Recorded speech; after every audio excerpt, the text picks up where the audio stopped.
The sun hung low over Mercy's Bend, painting the dusty streets in shades of rust and copper.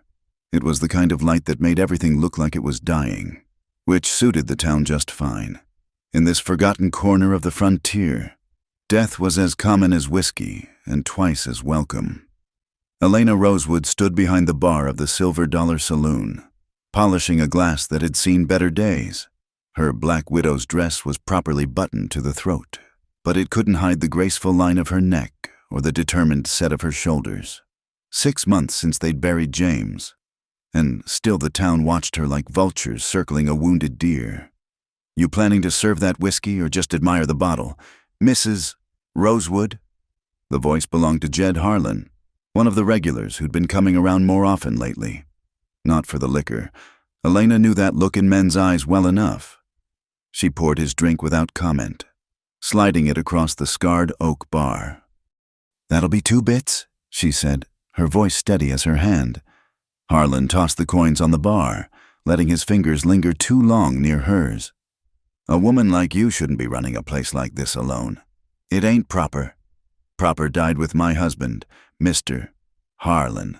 I'm more concerned with profitable." The saloon doors swung open, bringing with them a gust of desert wind and 3 men who made Harlan look like a church deacon. The Pierce gang's men. She recognized them by the way they moved, like coyotes testing the edges of a campfire's light. The tallest one, a man called Dalton with a scar that split his left eyebrow, approached the bar. His companions flanked him, hands resting casual-like on their gun belts. "Evening, Mrs. Rosewood," Dalton said, tipping his hat in a mockery of courtesy. "Mr. Pierce sends his regards." Elena's fingers tightened on the bar rag, but her face remained impassive. "Tell Mr. Pierce his regards are noted. Now, are you boys drinking or just taking up space?" Dalton's smile was all teeth and no warmth. "We're here to discuss business. Mr. Pierce is still interested in buying this establishment, and I'm still not interested in selling. That's a shame." Dalton picked up Harlan's glass, draining it in one swallow. "Accidents happen in saloons. Why, just last week, the broken wheel caught fire. Terrible tragedy. Nothing left but ash and regret." The threat hung in the air like smoke. Around the room, conversations died. Elena's regular customers, cowboys, drifters, and working girls, watched with the wary attention of people who'd learned when to mind their own business. "Is that so?" Elena reached beneath the bar, her fingers finding the cool metal of the shotgun James had kept there. "Well, I appreciate the warning. I'll be sure to keep my water buckets filled." Dalton's eyes narrowed. "You're a stubborn woman, Mrs. Rosewood. Your husband was stubborn too. Look where it got him." The words hit like a slap, but Elena had taken worse.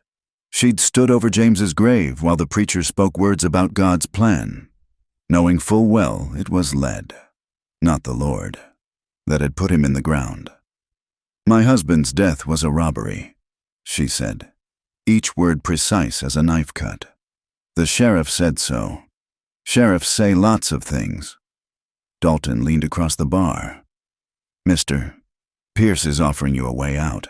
$500 and safe passage to California. That's generous. Considering what?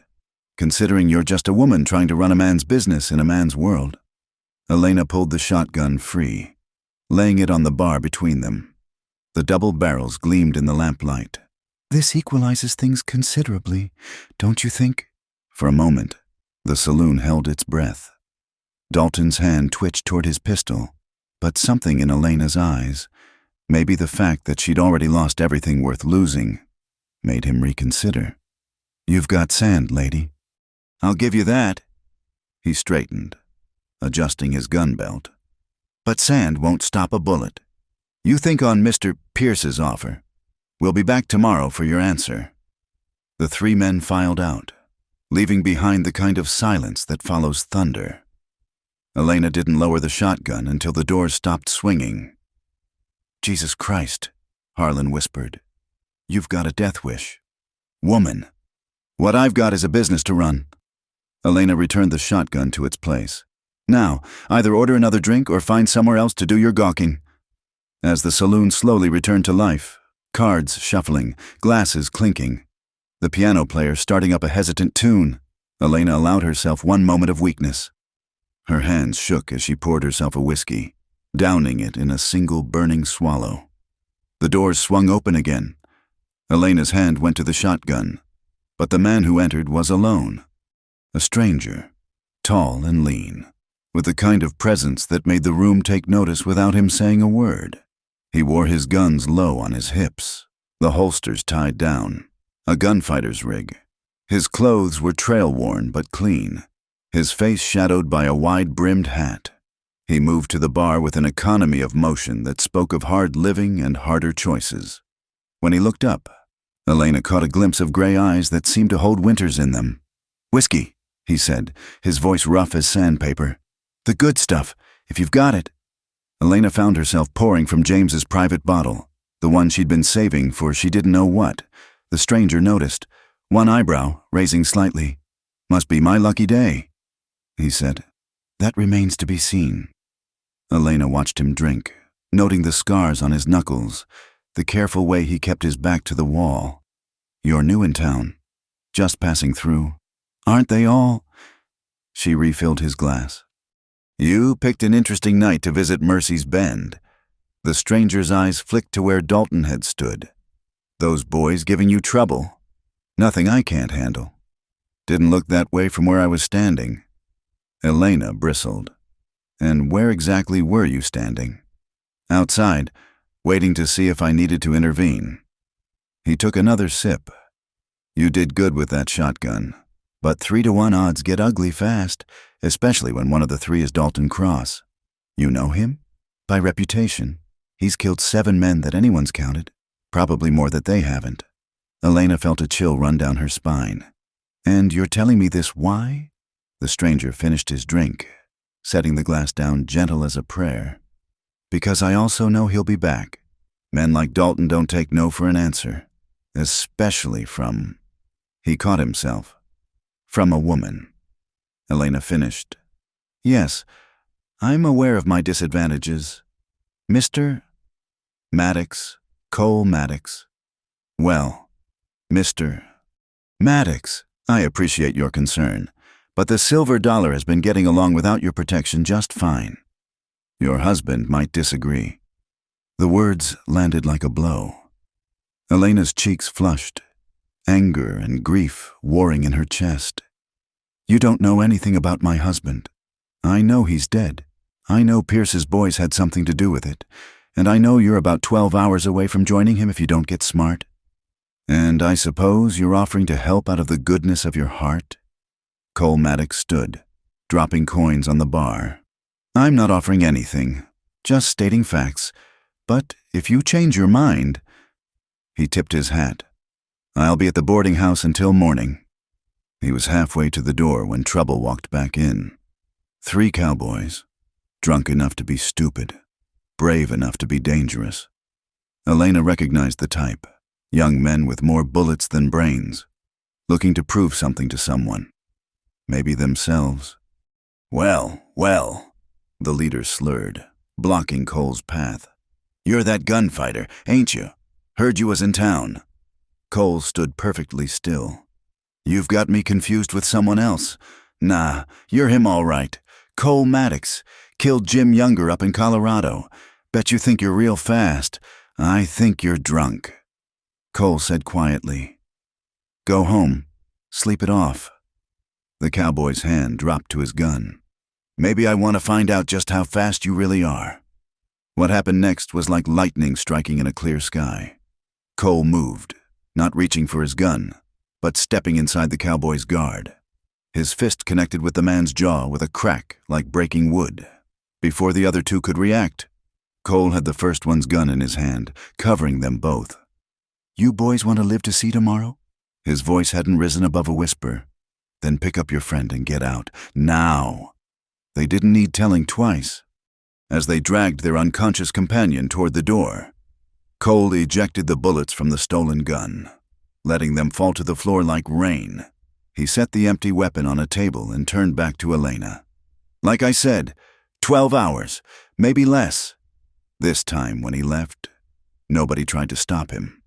Elena stared at the bullets scattered across her floor, then at the doors still swinging in Cole Maddox's wake. The smart thing would be to pack up tonight, take whatever she could carry, and run. California was nice this time of year. She could start over, maybe open a dress shop or find work as a governess. But as she swept up the bullets, Elena thought about James, not the way he'd died, but the way he'd lived. He'd bought the silver dollar with every penny they'd saved, had grand dreams about making it the finest establishment between Santa Fe and San Francisco. He'd believed in something, and they'd killed him for it. Outside, a dust devil whirled down the main street, carrying off someone's hat. The sun had set completely now, leaving Mercy's Bend to the mercies of kerosene light and stars. Elena locked the saloon's doors, checked the loads in the shotgun, and made her decision. At the boarding house, she found Cole Maddox sitting on the front porch, cleaning his guns by lamplight. He looked up at her approach, those winter eyes unreadable. "Changed your mind?" Elena held herself straight, chin high. "I'm not running for my own business, Mr. Maddox. But I'm not fool enough to face Pierce's boys alone either. You know guns. I can pay you." "How much?" "Room, board, and $20 a week. That's half what most gun hands make. It's what I can afford. Take it or leave it." Cole reassembled his pistol with practiced ease, the parts sliding together like they were coming home. "What makes you think you can trust me?" "I don't trust you," Elena said honestly. "But you had the chance to let those boys do whatever they wanted tonight. Instead, you stepped in. That's worth something. Maybe I just don't like unfair odds. Then you're in the right place. Nothing about Mercy's Bend is fair." Cole stood, holstering his gun. In the lamplight, Elena could see his face properly for the first time, weathered but not old, marked by sun and wind and something else, the kind of pain that carved lines deeper than any desert could. "When do I start?" "Now, if you're willing. Dalton said they'd be back tomorrow. They'll be back tonight." Cole corrected. "Men like that don't wait when they think they've got the upper hand. You got somewhere safe to stay?" "My rooms are above the saloon." "Not anymore. You'll take my room here tonight. I'll watch the saloon." Elena wanted to argue, but something in his tone suggested it would be pointless. "There's a loaded Winchester behind the bar. Ammunition in the drawer underneath." "Good to know." He picked up his saddlebags, slinging them over his shoulder. "One more thing. Mrs. Rosewood. I don't work for free, but I don't work without rules either. When I'm on the job, what I say goes. No arguments, no questions. You hired a bodyguard, not a servant. Can you live with that?" Elena thought about the alternative. Dalton's smile, the promise of accidents, the shallow grave that waited for anyone who stood against men like Pierce. "I can live with it, Mr. Maddox." "Then we have a deal." He touched the brim of his hat. "Get some rest. Tomorrow's going to be a long day." As Elena watched him walk toward the silver dollar, his silhouette merging with the darkness, she wondered what kind of bargain she'd just made. Cole Maddox moved like a man comfortable with shadows, someone who'd made friends with the darkness that other folks feared. But in a town like Mercy's Bend, maybe that's exactly what she needed. The wind picked up again, rattling shutters and setting dogs to barking. Somewhere in the distance, a coyote called to its pack. Elena shivered, pulling her shawl tighter as she climbed the boarding house stairs. In room 3, Cole Maddox's room, she found a narrow bed with clean sheets, a wash basin, and a Springfield rifle leaning in the corner like an old friend waiting. Through the window, she could see the silver dollar, its windows glowing like eyes in the darkness. Was Cole inside now, checking corners, testing sight lines, preparing for a war she'd never asked for but couldn't avoid? Elena sat on the unfamiliar bed, finally allowing herself to feel the weight of the day. 6 months of standing strong, of facing down every challenge, of pretending she wasn't terrified every time the sun went down. And now she'd hired a gunfighter, a killer, if the cowboys were right, to protect her from other killers. James would have said she was being foolish, but James would have stood and fought too. in his own way. The only difference was, Elena planned to survive it, as sleep finally claimed her.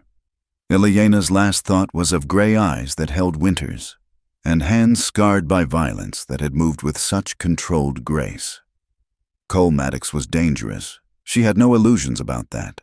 But in Mercy's Bend, dangerous might be the only thing standing between her and a pine box. The coyote called again. Closer now, and in the Silver Dollar Saloon, a tall man with winter eyes settled in to wait for whatever the darkness might bring.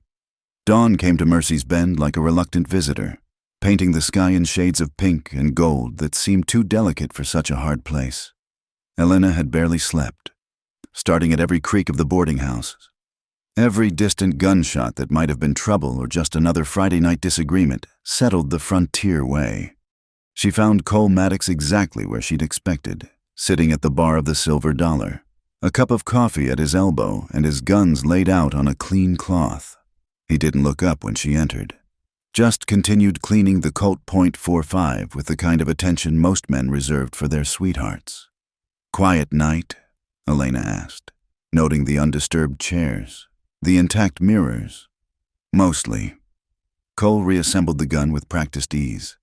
Had a visitor around 3, one of Pierce's boys, checking to see if you'd run. I convinced him to check elsewhere. Elena noticed a dark stain on the floorboards near the door, still damp despite the sawdust scattered over it. Convinced? He'll live. Might think twice about late-night visits. Though. Cole holstered the Colt and turned to face her. You look tired. I don't sleep well in strange beds. Get used to it. Until this is settled. You don't sleep here. Too many ways in. Too many blind spots. He stood, stretching muscles that had been still too long. I need to know the town. Who's friendly, who's not, who can be bought. Elena moved behind the bar. Starting the morning routine she could do blind. Sheriff Watson's useless. Might as well be on Pierce's payroll. Judge Harmon's honest but scared. Doc Martinez will treat anyone. No questions asked. The minister, Reverend Campbell, preaches on Sundays and drinks the rest of the week. What about the regular folks? They mind their own business, mostly. Can't blame them. Pierce owns the largest ranch outside town, employs half the cowboys in the county. Standing against him means empty pockets at best, shallow graves at worst. Cole accepted the coffee she poured, black as midnight and twice as bitter. And yet you're standing. I'm stubborn. James used to say it would get me killed someday. She managed a bitter smile. Turns out he was wrong about who it would kill. Tell me about your husband. The question surprised her. Elena's hand stilled on the glass she was polishing. Why? Know the past. Predict the future. Why did Pierce want this place bad enough to kill for it? Elena set down the glass, choosing her words carefully. James wasn't from here. Came from Boston. Had some money saved. He saw potential in the Silver Dollar, best location in town, right on the main street. But more than that, he had plans. Wanted to bring in entertainment from San Francisco. Serve food that didn't come from a can. Make it a place where decent folks could come without shame. Pierce didn't like the competition. Pierce doesn't like anything he doesn't control. He owns the Broken Wheel on the other side of town. Rough place. Waters the whiskey. Cards are marked. And the girls... Elena shook her head. James was cutting into his profits just by running an honest game. Cole's eyes narrowed. That's not enough to kill a man. No, Elena agreed quietly. But James found out something. Near the end, he was nervous, started carrying a gun, said Pierce was into something bigger than just running a crooked saloon. Before he could tell me what, they shot him down in the street. Robbery, the sheriff said. Funny how they didn't take his wallet. You think he was murdered? I know he was murdered. I just can't prove it. Elena's knuckles were white where she gripped the bar. And even if I could, who'd listen? I'm just a grieving widow, probably hysterical with grief. The saloon doors swung open, letting in a blast of morning heat, and a woman who looked like she'd been rode hard and put away wet.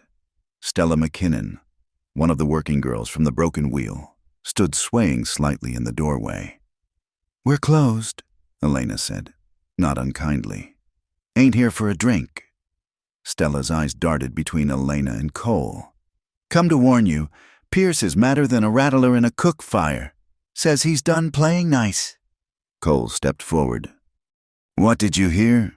Stella flinched back, then seemed to steel herself. "They're planning something for the horse auction today. Lots of folks in town, lots of confusion. Pierce figures if something happens to Mrs. Rosewood and all that chaos.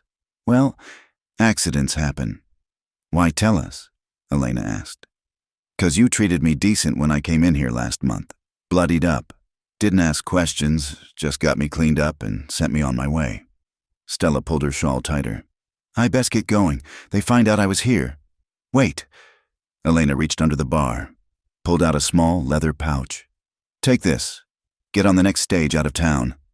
Stella looked at the money like it might bite. "I can't." "Yes, you can. And you will." Elena pressed the pouch into her hands. "There's a boarding house in Santa Fe, Mrs. Delacourt's. Tell her I sent you. She'll help you find work." Tears ran tracks through Stella's powder.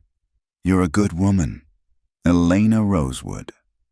"I'm a practical woman." "Now go, before someone sees you."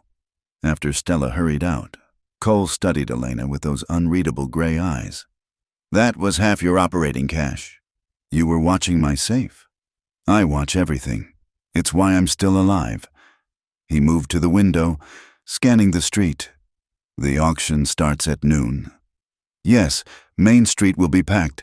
Perfect cover for—" Elena's throat closed on the words. "For an assassination? Which is why you're not going." "Like hell I'm not. I have business to conduct, supplies to order. If I hide every time Pierce makes a threat, I might as well hand him the keys now." Cole turned from the window, and for the first time, Elena saw real anger in his eyes. "What did I say about following orders? You said when you're on the job. Last I checked, your job is to keep me alive, not run my life. Hard to separate the two when you're determined to walk into an ambush." They stared at each other across the empty saloon, tension crackling between them like heat lightning. "Finally." Cole sighed, running a hand through his dark hair. "Compromise. You go to the auction, but you go my way. Stay in the open, never more than 3 feet from me. And when I say move, you move. No questions, no hesitation." "Fine. And you wear this." He pulled something from his saddlebag, a small derringer, ivory-handled and deadly.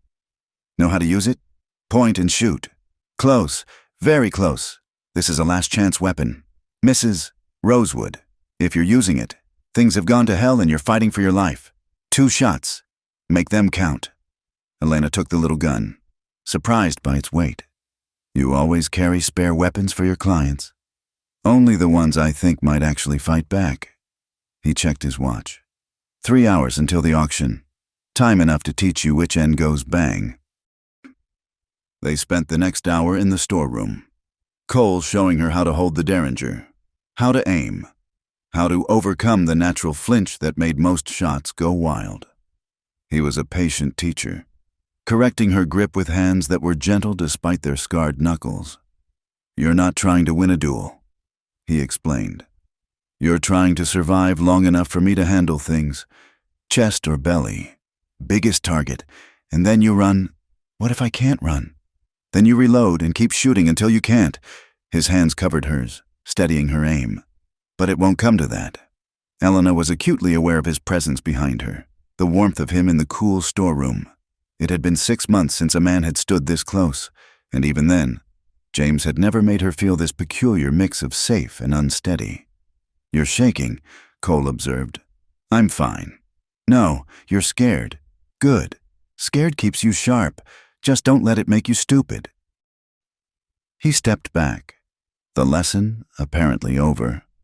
"We should eat something. Going to be a long day."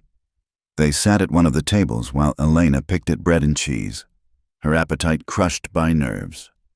Cole ate methodically, like a man who knew when his next meal might come. "Can I ask you something?" Elena said. "You can ask. Those cowboys last night, they said you killed Jim Younger. Is that true?" Cole's jaw tightened almost imperceptibly. Yes? Why? Because he was trying to kill me. He met her eyes steadily. That bother you? Should it? Most folks think killing's wrong no matter the reason. Elena thought about James, about the blood spreading across his white shirt, about the way his eyes had looked at her one last time. Most folks haven't had to bury someone they love because of another man's greed. I think killing's wrong. I also think sometimes not killing is worse. That's a dangerous philosophy. Mrs. Rosewood. It's a dangerous world. Mr. Maddox. The auction was everything Elena had feared. Crowds of people, horses kicking up dust, the constant noise and motion that could hide a dozen threats. Cole stayed close, his eyes constantly moving, cataloging faces and positions like a general surveying a battlefield. Elena tried to focus on her business, negotiating with suppliers, ordering inventory, maintaining the facade that everything was normal. But she could feel the weight of watching eyes, the derringer heavy in her skirt pocket. Mrs. Rosewood. The voice made her blood freeze. Dalton Cross stood beside a pen of horses, his damaged face attempting what might have been a smile. Glad to see you out and about. Heard you had some trouble last night. Cole shifted slightly, putting himself between Elena and Dalton. No trouble, just a misunderstanding. You'd be the new help. Dalton's eyes took in Cole's worn clothes, the tied-down guns. Don't believe we've been properly introduced. No need. I know who you are. And I'm starting to figure out who you are. Dalton's smile widened. Cole Maddox. Heard about that business in Colorado. 5 men, wasn't it? 6, but who's counting? The crowd around them seemed to sense danger, edging away like water from oil. Elena's hand crept toward her pocket. Mister, Pierce wants to know if Mrs. Rosewood has reconsidered his offer, Dalton said, still looking at Cole. She hasn't, Elena said, surprising herself with the steadiness of her voice. Shame, mister. Pierce doesn't like being disappointed. Dalton touched his hat brim. You enjoy the auction, ma'am. Never know what might happen in a crowd like this. He melted back into the throng, but Elena could feel his presence like a snake in tall grass. Cole's hand brushed her elbow. We're leaving. I'm not done. You're done. Move. Now. Something in his tone killed any argument. They started working their way through the crowd, Cole's hand on her back, guiding her toward the relative safety of the storefronts. They'd made it halfway when Elena heard the whistle of displaced air, and Cole shoved her hard to the left. The knife buried itself in a wooden post where her head had been.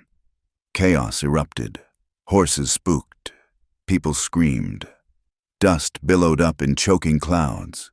Elena found herself pressed against a wall, Cole's body shielding her while his guns appeared in his hands like magic. The alley, he said in her ear. When I move, you run. But he was already moving, flowing through the panic like water through rocks. Elena saw him catch one man with an elbow to the throat, send another spinning with a well-placed boot. The guns never fired, but their presence cleared a path better than bullets. Elena ran. The alley was narrow and stank of garbage, but it was empty. She pressed herself against the wall, heart hammering. The derringer clutched in her shaking hand. Where was Cole? Was he? He appeared at the alley mouth like a shadow given form, barely breathing hard. You hurt? No, I don't think so. What happened? Ambush? 3 men? Maybe 4. Sloppy work. He scanned the alley, then nodded. Back to the saloon. Stay close.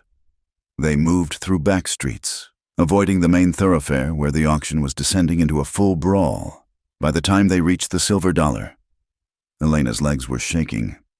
Inside, Cole ordered, following her in and barring the door. Only then did she see the blood on his sleeve. You're hurt. He glanced down like he'd forgotten. Scratch. Knife fighter got lucky. Let me see. It's nothing. Let me see, damn you. Maybe it was the curse. Proper ladies didn't swear. Or maybe it was the way her voice broke on the words. Either way. Cole stopped arguing and let her lead him to a chair. The cut ran along his forearm, Not deep, but bleeding freely. Elena fetched water and clean cloth, trying to ignore the way her hands trembled. As she cleaned the wound, she noticed other scars. A bullet graze here, a knife wound there. The map of a violent life written on his skin. "You've been hurt before," she said unnecessarily. "Comes with the territory. Does it ever bother you, the violence?" Cole was quiet long enough that she thought he wouldn't answer. When he spoke, his voice was distant. "Used to, back when I thought there was another way to live. Then I learned different." "What changed?" His eyes met hers, and for a moment, the walls came down. She saw pain there, old and deep and carefully buried. "I lost something. Someone. After that, violence was all I had left." Elena's hands stilled on the bandage. "I'm sorry." "Don't be. It was a long time ago." The walls went back up, smooth as glass. "You did good today. Kept your head, followed orders." "Most people freeze their first time under fire. It wasn't my first time." The words came out before she could stop them. Cole's eyebrows rose. "No? When they came for James, I was there. Tried to. But I did freeze. Stood there like a statue while they shot him down. By the time I could move, could scream, they were gone and he was dying in the street. It wasn't your fault." "Wasn't it?" Elena tied off the bandage with unnecessary force. "If I'd been faster, braver, maybe you'd be dead too." Cole flexed his arm, testing the binding. "Guilt's a luxury. Mrs. Rosewood, can't afford it if you want to survive. Is that how you live with it? The killing? I don't live with it. I just live despite it." He stood, checking his guns. "They'll try again. Today was just testing the waters." "What do? We make them think twice. Word's already spreading about what happened at the auction. By nightfall, everyone will know you've got protection. Question is, will Pierce back off or double down?" Elena knew the answer. Men like Pierce didn't build empires by backing off. "He'll double down. Then we'd best be ready." Cole moved to the window, studying the street. "I need information. This thing your husband found out. Any idea what it was?" "He kept papers in a strongbox. I couldn't bring myself to go through them." "Where is it?" Elena led him upstairs to her rooms, the ones she hadn't slept in since hiring him. Everything was as she'd left it, down to James's reading glasses on the nightstand. The strongbox sat in the bottom of the wardrobe, locked and accusing. The key, she pulled it from around her neck, where it hung beside her wedding ring. Cole took the box to the small table, working the lock with surprising delicacy. Inside were the expected papers, deed to the saloon, bank documents, a few letters, but beneath those, maps, Cole said, spreading them out. Property lines, water rights, mineral claims. He studied them with growing interest. Your husband was tracking Pierce's land purchases. James said Pierce was buying up worthless desert. Didn't make sense. Unless it's not worthless. Cole traced a line on the map. Look at this. All these purchases follow the proposed railroad route. Elena's breath caught. The railroad's not coming through here. They decided on the southern route. Public decision. But what if Pierce knows different? What if he's got inside information that the route's going to change? Cole's finger tapped a specific spot. And look what sits right in the middle of the proposed line. The silver dollar. Elena sank into a chair. He doesn't want my saloon. He wants my land. A fortune in right-of-way payments, not to mention the value when the railroad brings prosperity. Worth killing for, to a man like Pierce. So what do? Even if we could prove this, who'd listen? Pierce owns half the town. Cole gathered the papers carefully. We make it more expensive to kill you than to buy you out. And we find allies. There have to be others who've lost to Pierce. Others who'd stand against him if they thought they had a chance. You're talking about war. I'm talking about survival. Question is, how far are you willing to go? Elena thought about James, about their dreams, about the fear that had ruled her for 6 months. She thought about Stella's bruised face and Dalton's snake smile. She thought about all the ways a person could die in a place like Mercy's Bend, and all the ways they could choose to live. As far as it takes, she said quietly.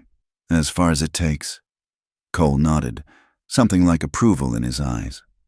Then we'd best get started. Wars aren't won by defense alone.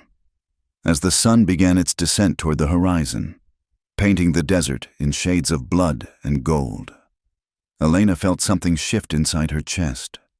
The fear was still there, would probably always be there, but alongside it grew something else.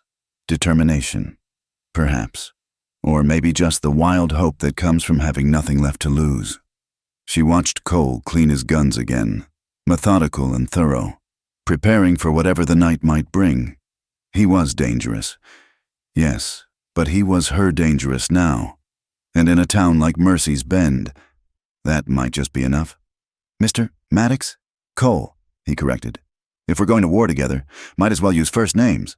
Cole, then. She tasted the name, finding it solid. Thank you. For today. He looked up from his work, those winter eyes warming just a fraction. Just doing the job you hired me for. No, Elena said softly. You're doing more than that. The moment stretched between them, fragile as spun glass. Then Cole returned to his weapons, and Elena to her preparations, and the sun continued its relentless journey toward darkness. But something had changed in that quiet room above the Silver Dollar Saloon. A partnership had been forged, perhaps even the beginning of trust, and in the dangerous days ahead, that might make all the difference between living and dying, between surrender and victory. The first stars were appearing when they heard it, the sound of many horses approaching down Main Street. Cole moved to the window, his expression grim. They're coming, he said simply. Get ready. Elena checked the derringer in her pocket, picked up the shotgun from behind the bar. The fear was there, ice cold in her veins, but so was something else. Resolution, defiance, the absolute certainty that whatever happened next, she wouldn't go down without a fight. I'm ready, she said, and meant it. Cole smiled then. A real smile that transformed his face for just a moment. I believe you are. Elena Rosewood. I believe you are. The smell hit Elena first, acrid smoke cutting through the usual mixture of whiskey and sawdust that defined the Silver Dollar. She bolted upright from the account ledgers, her heart already racing before her mind caught up with what her nose was telling her. Fire! Someone shouted from the street. Fire at the saloon! Elena rushed from her small office behind the bar, following the smell toward the kitchen. Black smoke billowed from beneath the door, and she could hear the crackling hunger of flames eating wood. Get back! Cole appeared from nowhere, shoving her aside just as the kitchen door exploded outward in a burst of superheated air. Out! Now! The cash box! The papers! Leave them! He grabbed her arm, pulling her toward the exit as smoke began filling the main room. This is what they want. Don't give them your life too. They stumbled into the street where a crowd was already gathering. Elena watched in horror as flames licked from the kitchen windows, reaching hungry fingers toward the upper floors where her rooms were, where everything she had left of James was. My rooms, she gasped, starting forward. Cole caught her. It's gone, Elena. Let it go. No! She fought against his grip, desperate. James's things, his letters. Bucket Brigade, Mayor Thompson was shouting, trying to organize the onlookers. Form a line from the water trough. Men scrambled to help, passing buckets hand over hand, but Elena could see it was hopeless. The fire had been set by someone who knew what they were doing. Multiple points of origin, probably kerosene-soaked rags stuffed into strategic spots. The Silver Dollar was going to burn. Through the smoke and chaos, she saw him, Dalton Cross, standing across the street with two of Pierce's men, not even pretending to help. He touched his hat brim when he caught her eye, that snake smile playing on his lips. Son of a bitch, Cole growled. Following her gaze, the fire roared higher, and part of the roof collapsed in a shower of sparks. The Bucket Brigade fell back, defeated. In less than an hour, the Silver Dollar had been reduced to a blackened skeleton against the night sky. Elena stood in the street, soot-stained and shaking, watching the last of her world burn. Everything was gone. The saloon, her belongings, the last tangible pieces of her life with James. All that remained was the dress on her back and the derringer in her pocket. "Mrs. Rosewood." Doc Martinez appeared at her elbow, his kind face creased with concern. "You need to sit down. The shock—" "I'm fine." The words came out hollow. "You're not fine. Come to my office. Both of you. That arm needs looking at. Mr. Maddox." Elena noticed Cole's sleeve was singed, the bandage from earlier blackened. He'd gotten her out so fast she hadn't even realized he'd been burned. They followed Doc Martinez in silence, Elena moving like a sleepwalker. Behind them, the crowd began to disperse, the excitement over. Just another fire in a wooden town. Just another tragedy in Mercy's Bend. Doc Martinez's office was cool and quiet after the chaos outside. He settled Elena in a chair with a glass of whiskey while he tended to Cole's arm. "Second-degree burns." The doctor muttered, "You're lucky it's not worse." Cole didn't flinch as Doc cleaned the wounds. His eyes stayed on Elena, watching her with an intensity that might have made her uncomfortable if she'd had any emotion left to feel. "This wasn't random," Doc said quietly, wrapping fresh bandages. "That fire was set deliberate as Sunday." "We know," Cole said. "The whole town knows. Question is, what are you going to do about it?" Doc tied off the bandage. "Elena, you've got friends here, people who respected James, who respect you, but they're scared. They should be scared." Elena's voice was flat. "Look what standing up to Pierce gets you." "Is that what you're going to do? Give up?" Elena looked at the doctor, this man who delivered babies and set bones and held hands through death for 20 years in this God-forsaken place. "What would you have me do? I've got nothing left to fight with." "You've got your life," Cole said quietly. "That's more than your husband had." The words hit like cold water. Elena's numbness cracked, and underneath was rage, pure and clean and burning hotter than any fire. "Damn right I've got my life." She stood, the whiskey glass trembling in her hand. "And I'll be damned if I let Pierce take that too." "Elena," Doc started.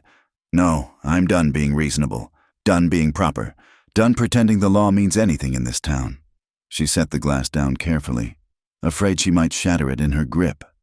"They want to play with fire? Fine, let's see how they like getting burned." Cole and Doc Martinez exchanged glances. "What are you thinking?" Cole asked. "I'm thinking it's time to stop playing defense." Elena moved to the window, staring at the glow that still lit the sky. "Pierce thinks he's won, thinks I'll run now that I've got nothing. But he forgot something." "What's that?" "A woman with nothing left to lose is the most dangerous creature God ever made." She turned back to them. "Doc, you said I have friends. How many would stand with me if they thought we could win?" Doc considered. "Maybe a dozen. Maybe more if they saw real leadership. But Elena, you're talking about—" "War. Yes, I know." She looked at Cole. "You said wars aren't won by defense alone, so teach me to attack." Cole studied her for a long moment, and she wondered what he saw. The grieving widow was gone, burned away with the saloon. What stood in her place was something harder, more desperate, possibly more dangerous. "First rule of war," he said finally. "Know your enemy better than he knows himself." Pierce made a mistake tonight. He showed his hand. Proved he's willing to burn down half the town to get what he wants. That kind of desperation makes men sloppy. "He's not desperate," Elena protested. "He's winning." "Is he?" "He could have waited you out, squeezed you slow until you had to sell. Instead, he burns you out in full view of the town. That's the move of a man running out of time." Cole flexed his bandaged arm absently. "Question is, why?" "The railroad," Doc said suddenly. "There's been talk, surveyors asking questions, government men poking around. If the route announcement is coming soon, he needs clear title to the land before that happens." Elena finished. "Can't have a widow contesting ownership when the railroad wants to buy right of way, so we've got a timeline." Cole nodded. "Good. Time pressure makes men stupid. We can use that." "How?" by making him think he's already won. You need to disappear. Elena, tonight, let the whole town think you've run. But, listen, Pierce will relax if he thinks you're gone. His men will get careless, and while they're congratulating themselves, we'll be building our army. Elena felt something stir in her chest. Not quite hope, but maybe its cousin. Where would I go? My cabin, Doc offered. Up on Miller's Ridge. Belonged to my brother. God rest him. Nobody's used it in years. It's rough, but it's shelter. And while I'm hiding? You're not hiding, Cole corrected. You're planning. Make a list of every man Pierce has wronged. Every family he's destroyed. We're going to give them a reason to fight back. What about you? I'll stay visible. Let them think I'm just another gun for hire who lost his meal ticket. Maybe pick up some work at the Broken Wheel. Get close to Pierce's operation. That's dangerous. Cole's smile was sharp as a blade. Lady, I've been living dangerous so long I wouldn't know safe if it bit me. They spent the next hour planning. Doc would spread word that Elena had taken the morning stage, heading back east in defeat. Cole would drift around town, playing the part of an unemployed gunman, and Elena would become a ghost, working from the shadows to build the alliance that would bring Pierce down. As dawn approached, Doc brought around his buggy. Elena climbed in, wearing a borrowed dress and bonnet that made her look like someone else entirely. The last of the silver dollar was still smoldering, a black wound in the street. 2 weeks, Cole said quietly, standing by the buggy. Give me 2 weeks to get inside Pierce's organization, then we move. Be careful. Careful's for people with something to lose. He touched his hat. Get some rest, Elena. You look like hell. Despite everything, she almost smiled. Sweet talker. As the buggy rolled out of town, Elena took one last look back. Mercy's Bend sat like a canker on the landscape, ugly and diseased and home to every wrong that power without conscience could create. But it was her home, had been James's home, and she'd see it free or die trying. The cabin was everything Doc had promised, rough, isolated, and perfect. It sat in a grove of cottonwoods, invisible from the valley below. Elena spent her first day cleaning years of dust and debris, grateful for work that required no thought. That night, alone with her grief and rage, she finally allowed herself to cry. Not the pretty tears of a grieving widow, but the ugly, body-shaking sobs of a woman who'd lost everything. She cried until she was empty, until there was nothing left but the cold certainty of purpose. Days passed in strange routine. Elena made lists, drew maps, planned scenarios. Doc visited when he could, bringing supplies and news. Pierce had indeed relaxed, confident his problem was solved. He'd even made an offer on the burned land, though there was no one to accept it yet. Cole's working at the Broken Wheel, Doc reported on his third visit. Keeping his head down, listening. The man's got ice in his veins. Any word on allies? Tom Morrison's interested. Pierce killed his brother 2 years back. Made it look like a riding accident. The Martinez brothers, too. Pierce cheated their father out of his ranch. There's others. Elena, people are tired of being afraid. But are they tired enough to act? Give them hope and they might be... Hope. Elena had almost forgotten what that felt like. But as the days passed and her plans took shape, she felt something building in her chest. Not hope exactly, but determination so fierce it burned like flame. A week into her exile, she woke to hoofbeats on the trail. Elena grabbed the shotgun Doc had left, her heart hammering. But it was Cole who emerged from the trees, leading a spare horse. Trouble? She asked, lowering the gun. Opportunity. He dismounted, and she saw the controlled excitement in his movements. Pierce is moving a shipment tomorrow night, money from his various enterprises. Heading to the bank in Sanderson. Usually sends 6 men. Tomorrow it'll be 4. Why? Because 2 of them will be busy burning down Tom Morrison's barn. Cole's smile was predatory. Pierce is getting cocky, spreading his men thin. If we hit that shipment, we'd have funds for our war. And we'd send a message. The widow Rosewood might be gone, but justice has come to Mercy's Bend. Elena felt her pulse quicken. How many men would we need? 3 good ones would do it. 4 would be better. You, Tom Morrison, the Martinez brothers. That's what I'm thinking. Hit them at Devil's Canyon, where the road narrows. Classic ambush. It's robbery. It's war. Pierce started it when he murdered your husband. Question is, are you ready to fight it? Elena thought about the silver dollar, about James, about all the people ground under Pierce's boot. I'm ready, but I want to be there. Elena, my war, my risk. She met his eyes steadily. I've been practicing with the rifle. I'm a good shot. Shooting targets isn't the same as shooting men. Then I'll aim for the horses. She saw him wavering and pressed on. They need to know I'm not running, that this is about justice, not just revenge. Cole was quiet for a long moment, and she could see him weighing options, calculating risks. Finally, he nodded. You stay back with the horses. First sign of trouble, you run. No heroics. Agreed. I mean it. Elena, this goes bad. You disappear. Let them think I forced you into it. It won't go bad. Famous last words. But he was almost smiling. All right, warrior woman. Let's plan us a robbery. They spent hours going over details, contingencies, escape routes. As night fell, Cole produced a bottle from his saddlebags. Medicinal purposes, he said at her raised eyebrow. They sat on the cabin's narrow porch, passing the bottle between them. The whiskey burned, but it was a good burn, warming the cold places inside. Can I ask you something? Elena said. You keep asking that. Just ask. That thing you lost, the someone, was it your wife? Cole took a long pull from the bottle. Wife and daughter, Sarah and Emma. The names came out rusty, like he hadn't said them in years. Caught in a range war in Wyoming. I was away, hiring out my gun to whoever paid best. Came back to ashes and graves. I'm sorry. Don't be. It was my fault. I chose the gun over them. Thought the money mattered more than being home. He stared out at the darkness. Pierce isn't the first man to think he could take whatever he wanted. Won't be the last either. Is that why you stayed? Why you're helping me? Maybe, or maybe I just like the odds. He handed her the bottle. Your turn. What made Elena Rosewood tough enough to take on a man like Pierce? Elena considered the question. I wasn't always back in Missouri.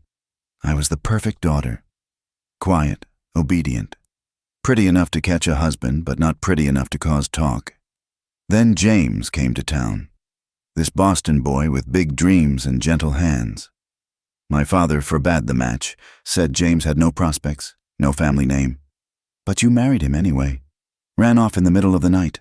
Father disowned me, said I was dead to the family. James and I came west with nothing but hope and each other. She took a sip, let it burn. Turns out that was enough, until it wasn't. You blame yourself for his death. I blame Pierce for his death. I blame myself for not killing Pierce after. The words shocked her with their venom. Is that wrong, to want him dead so badly I can taste it? Wrong's a luxury, just like guilt. There's just what you can live with and what you can't. Cole took the bottle back. Question is, can you live with killing? I've been dead for 6 months, Elena said quietly. Anything's better than that. They sat in companionable silence as the stars wheeled overhead. Tomorrow would bring violence and danger, possibly death. But tonight, there was just the two of them and the vast indifference of the desert dark. Thank you, Elena said eventually. For everything. Job's not done yet. I don't mean the job. She turned to look at him, this dangerous man who'd given her back her fight.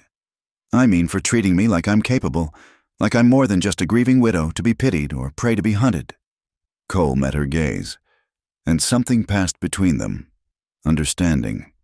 Maybe, or recognition of kindred damage. You're the strongest woman I've ever known. Elena Rosewood. Don't let anyone tell you different. The moment stretched, fragile with possibility. Then Cole stood, breaking the spell. I should go. Need to be back in town before dawn. Keep up appearances. Cole. He turned back. After tomorrow, everything changes. doesn't it? Everything already changed the night they burned the silver dollar. Tomorrow we just balance the scales a little. He touched his hat. Get some rest. You'll need it. She watched him ride away until the darkness swallowed him whole. Then she went inside, cleaned the rifle one more time, and tried not to think about how different the world would look in 24 hours. The rain started just after midnight.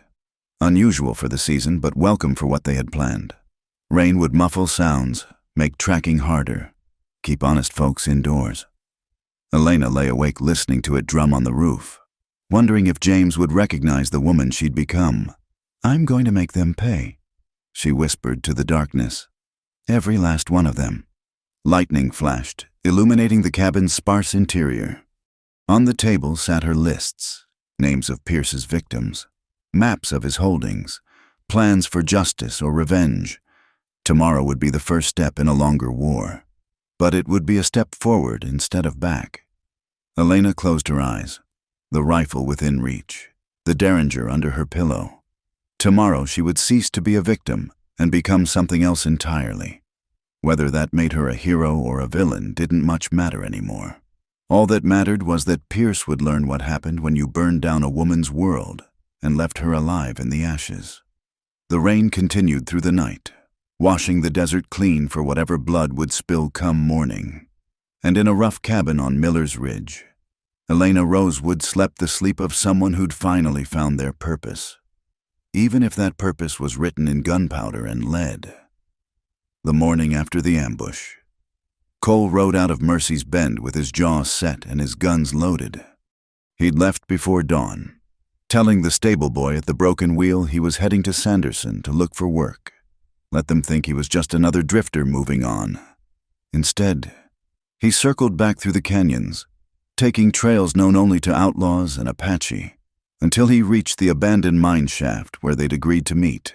The others were already there, Tom Morrison nursing a whiskey bottle, the Martinez brothers cleaning their rifles, and Elena standing apart, staring at nothing. Any trouble? Morrison asked. None. Town's buzzing like a kicked hive, but nobody's looking this way. Cole dismounted, noting the rigid set of Elena's shoulders. How is she? Hasn't said a word since we split the money. Carlos Martinez said quietly. Just stands there. Cole approached her slowly, like she was a spooked horse. Elena? She turned, and he saw the shock still written on her face. During the ambush, one of Pierce's men had gotten off a shot before going down. The bullet had taken Tom Morrison's hat off, missing Elena by inches. She'd returned fire by instinct, her rifle shot catching the man in the shoulder, spinning him from his horse. I shot him, she said, voice hollow. I actually shot a man. You saved Tom's life. I know. I'd do it again. That's what scares me. She looked at her hands like they belonged to someone else. It was so easy. Cole, squeeze the trigger and watch him fall. Is that how it always is? The first time's the hardest, or the easiest. Depends on the person. He studied her carefully.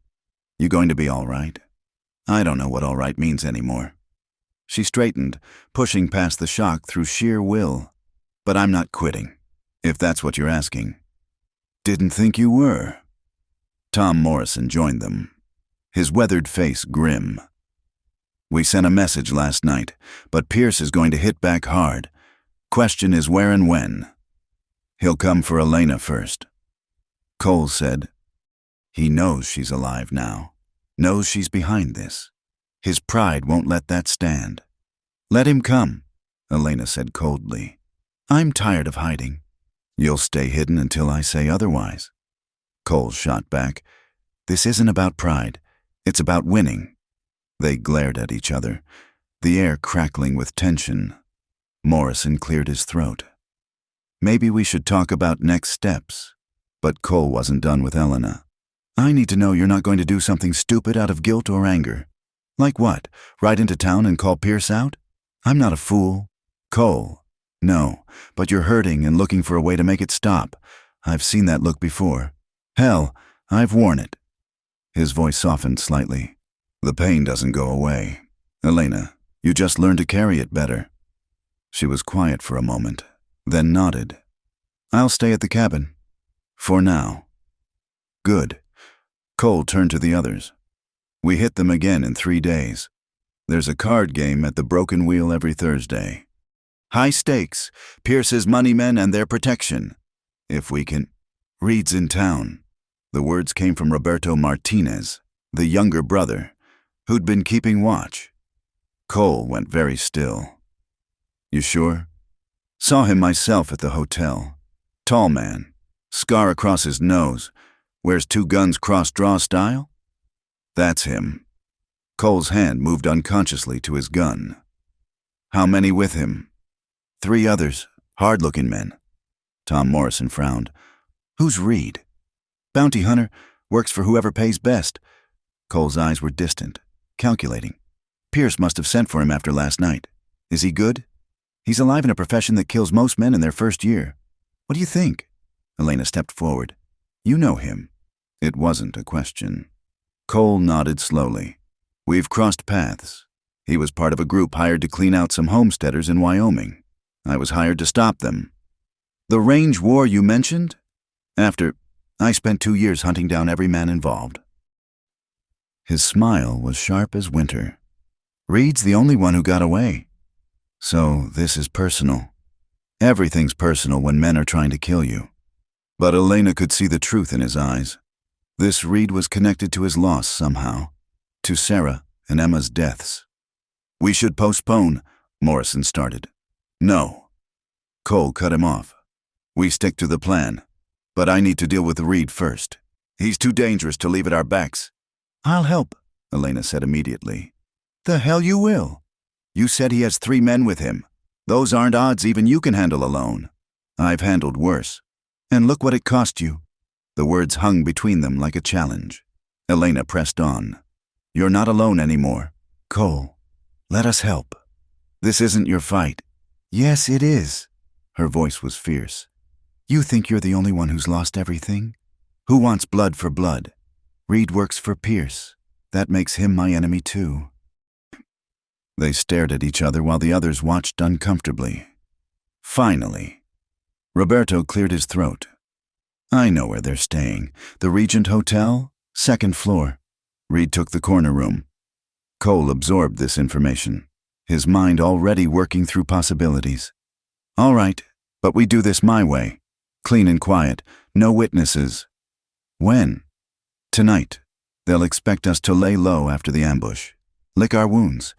Won't be looking for trouble to come to them. They spent the afternoon planning. Cole sketched the hotel layout from memory, marking exits and sight lines. The Martinez brothers would cover the back alley. Morrison would watch the street. Elena, you're staying here, Cole said flatly. Like hell. Elena, I told you, I'm done hiding. Either I'm part of this or I'm not. She met his glare steadily. I can watch the hotel lobby, make sure no one interferes. If something goes wrong, then I'll improvise. I'm getting good at that. Cole wanted to argue more. She could see it in the tension of his jaw, but finally he nodded. Fine, but you take no unnecessary risks. This isn't about proving anything. No, Elena agreed. It's about removing obstacles. The transformation in her should have worried him. Cole reflected. The proper widow was gone, replaced by someone harder and more pragmatic. But they needed that hardness if they were going to survive what was coming. As dusk painted the desert in shades of purple and gold, they made their final preparations. Cole cleaned his guns with ritual precision while Elena practiced with the Derringer, dry firing at targets scratched in the mineshaft wall. You ever think about after? She asked suddenly.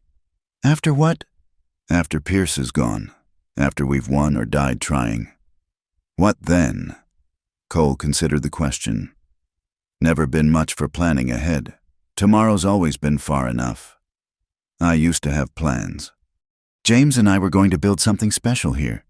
Make the Silver Dollar a place people would travel to visit. Maybe even start a family. Her voice trailed off. You're young. You could still have that. Could I? She turned to face him. Can you see me as a mother after what I did last night? After what I'm about to do tonight? I've seen harder women than you make good mothers. Violence doesn't change who you are inside, Elena. It just shows who you always were. And who am I? A survivor. He holstered his guns. Stood. That's nothing to be ashamed of. She wanted to ask more. Who was he inside? What did he see when he looked at her? But Tom Morrison's whistle echoed through the canyon, signaling it was time. The ride to town was silent, each lost in their own thoughts. They separated at the outskirts, taking different routes to avoid suspicion. Elena entered through the Mexican Quarter, her horse's hooves muffled by the sandy streets.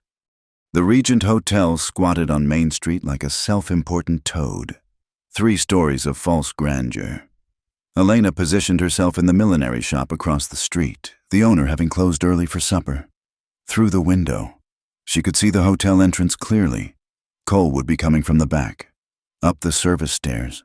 The Martinez brothers were already in position. Morrison had the side exit covered. All she had to do was watch and wait. Time crawled. A few people wandered past, but the supper hour kept most folks inside. Elena checked the Derringer for the 10th time, trying to calm her racing heart. Then she saw him, a tall man leaving the hotel, matching Reed's description perfectly. He paused on the boardwalk, lighting a cigar, his eyes scanning the street with professional paranoia.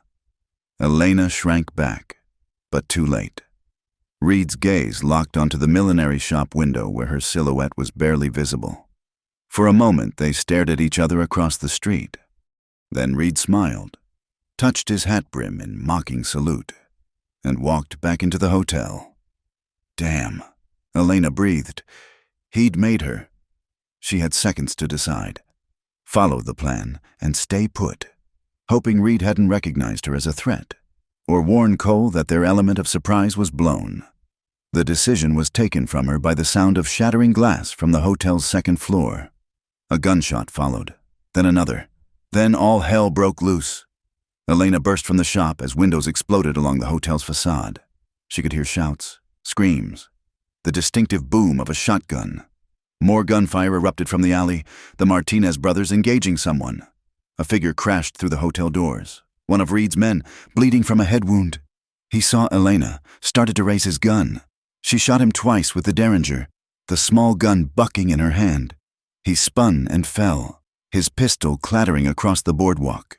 Elena scooped up the fallen weapon, her mind strangely clear. She could hear Cole's guns now, that distinctive rhythm he had, 2 shots, pause, 1 shot, still fighting, still alive. Another man appeared at the hotel entrance.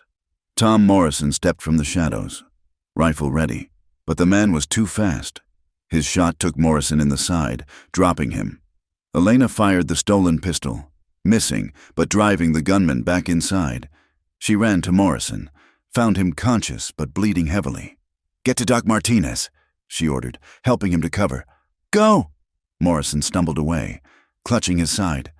Elena turned back to the hotel as an eerie silence fell. The gunfire had stopped, but she could hear movement inside, furniture breaking. Then Cole backed through the doorway. Guns trained on someone inside. His shirt was torn, blood seeping from a gash on his cheek, but he was alive and moving. "Show yourself, Maddox," Reed's voice echoed from inside. "Let's finish this proper." "Elena, get back," Cole said without looking at her. "I'm not leaving you." Wasn't asking, but there was something almost like warmth in his voice. "Reed, you want me. Come and take me." Got a better idea. Reed appeared in the doorway, using someone as a shield. Elena's heart sank when she recognized Carlos Martinez, blood running from his temple, barely conscious. "Drop the guns or I paint the street with his brains." Cole hesitated. In that moment, Elena saw what the decision cost him. The war between survival and conscience, between the man he'd been and the one he was trying to become. She made the choice for him. The pistol in her hand came up smooth as silk. The shot was impossible. Reed mostly hidden behind Carlos, only a slice of his face visible. But Elena had been practicing, and desperation made her steady. The bullet caught Reed just above the ear. His eyes widened in shock, then went blank. He toppled backward, releasing Carlos, who collapsed on the boardwalk. Cole spun, staring at Elena. How did you— I told you I was a good shot. Her voice sounded strange to her own ears, too calm for what she'd just done. Roberto Martinez appeared from the alley, supporting his wounded brother. We need to go. Someone's ringing the fire bell. They scattered like smoke, Elena helping Carlos while Cole covered their retreat. Behind them, townsfolk began emerging, drawn by the gunfire and commotion. By the time Sheriff Watson arrived, they were long gone. Back at the mine shaft, Doc Martinez worked on the wounded by lantern light. Morrison's injury was serious, but not fatal. Carlos had a concussion and powder burns. Roberto had taken a bullet through the meat of his arm. You're all damn fools, Doc muttered, but his hands were gentle as he worked. Elena sat apart, staring at the pistol she'd taken. 2 men dead by her hand tonight. She waited for the guilt, the horror, but felt only a strange emptiness. That was a hell of a shot, Cole said, settling beside her. A lucky shot. No such thing. You saved Carlos's life. I took Reed's. Reed was a killer. Would have murdered a dozen more before he was done. Cole studied her profile. You did what needed doing. Is that supposed to make me feel better? It's supposed to be the truth. He was quiet for a moment. First time I killed a man. I threw up after, shook for hours, swore I'd never do it again. What changed? Found out there were things worth killing for, people worth protecting. He looked at her directly. You're not a murderer. Elena, you're a warrior. There's a difference. Is there? Because right now I just feel empty. Empty's better than dead. Trust me on that. Doc Martinez approached, wiping bloody hands on a rag. They'll live, all of them, though Tom needs to stay put for a few days. What about town? Roberto asked. In an uproar. Sheriff's forming a posse, but nobody knows quite what happened or who to chase. Doc's expression was grim. Pierce has put up a $1,000 reward for information about the hotel shooting. Let him, Elena said coldly. Money won't bring Reed back. The men exchanged glances at her tone. This wasn't the grieving widow they'd first met, or even the determined woman who'd planned the ambush. This was someone else, someone forged in gunfire and tempered by loss. We should separate, Cole said. Harder to track that way. Elena, you'll come with me. There's another hideout north of here, more secure than the cabin. What about— The others will be fine. Doc will see to the wounded. We'll regroup in a week, plan our next move. Elena noticed he wasn't asking anymore, just telling. Part of her wanted to protest, but the larger part was too tired to argue. She'd killed 2 men tonight, crossed a line she could never uncross. Tomorrow she'd figure out what that meant. Tonight, she just wanted to be away from the smell of gunpowder and blood. They rode north through canyons painted silver by moonlight. Cole led with the surety of a man who'd hidden in these rocks before. Elena followed, trusting him to keep her safe, even as she wondered if anything could keep her safe from what she was becoming. The second hideout was a natural cave, enlarged by human hands and hidden behind a fall of rocks. Inside were supplies, blankets, even a small cache of weapons. You've been planning this a while, Elena observed. Always have a backup plan, and a backup to the backup. Cole lit a lantern, casting dancing shadows on the cave walls. You should rest. I don't think I can. She sat on one of the blankets, finally allowing herself to feel the weight of the night. Does it get easier? The killing? Yes, Cole said simply. That's the hell of it. Each one weighs a little less, until one day you realize you've stopped counting. He sat across from her. But you're not there yet, may never be, if we're lucky. Lucky. Elena laughed, but there was no humor in it. Is that what this is? You're alive? In my experience, that's lucky enough. They sat in silence, the lantern flame flickering between them. Finally, Elena asked, was Reed one of them? The men who killed your family? No, but he helped them get away, provided horses, fresh guns, made a tidy profit off their escape. Cole's expression was stone. Been looking for him for 3 years, and now he's dead. Because of you. Thank you for that. The simple gratitude in his voice almost broke her. Elena felt tears threatening for the first time since the fire. I'm becoming someone I don't recognize. No, Cole said gently. You're becoming who you need to be to survive. The woman you were couldn't fight Pierce. This one can. What if I can't find my way back, after it's over? Cole moved then, crossing to sit beside her. Not touching, but close enough that she could feel his warmth. Then you find a new way forward. That's all any of us can do. Elena turned to look at him. This scarred and dangerous man who'd somehow become her anchor. Is that what you did? Found a new way? Still looking, he admitted. But for the first time in years, I think I might be heading in the right direction. Something shifted between them, the air growing thick with possibility. Elena realized how close they were sitting, how easy it would be to lean into him, to seek comfort in human connection after so much death. But Cole stood, breaking the moment. You should sleep. Tomorrow we start planning the end of Josiah Pierce. Elena watched him move to the cave entrance, taking up a guard position, always watching, always protecting. She wondered what it cost him, that constant vigilance. Wondered if he ever allowed himself to rest. Cole, he glanced back. What you said about finding a new way forward. I'd like to help. When this is over. His smile was soft in the lantern light. I'd like that too, Elena. She lay down then, wrapping herself in blankets that smelled of sage and gunpowder. Outside the cave, coyotes called to each other across the desert. Inside, Cole Maddox kept watch, and Elena Rosewood tried not to dream of the men she'd killed or the ones she'd yet to kill. The war for Mercy's Bend had begun in earnest, and God help anyone who stood in their way. The attack came at dawn, just as Cole had predicted. Elena woke to his hand over her mouth, his whisper urgent in her ear. They're here. 6 riders, maybe more. Get to the back of the cave. She rolled silently from the blankets, grabbing the rifle as she moved. Through the cave entrance, she could see dust rising in the early morning light. Pierce had found them. How? She breathed. Doesn't matter now. Cole checked his guns, movements economical and calm. There's a passage at the back, leads out through the rocks. Take it. What about you? I'll buy you time. No. Elena's voice was firm. We go together or not at all. Cole turned to argue, but the first shot shattered the morning stillness, rock chips exploding from the cave mouth. He shoved Elena down as more bullets whined overhead. Pierce men, a voice called. Come out, Maddox. We got you surrounded. Like hell you do. Cole muttered.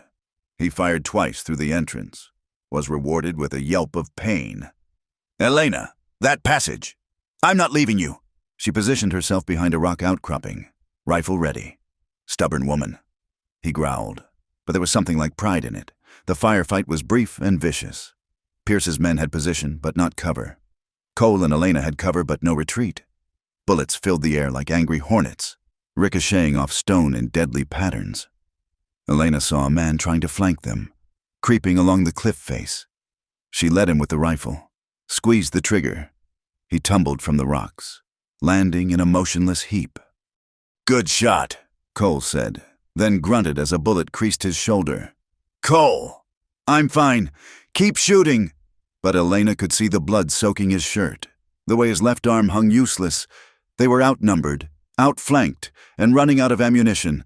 This was where they died, in a forgotten cave in the desert, their bodies left for the buzzards.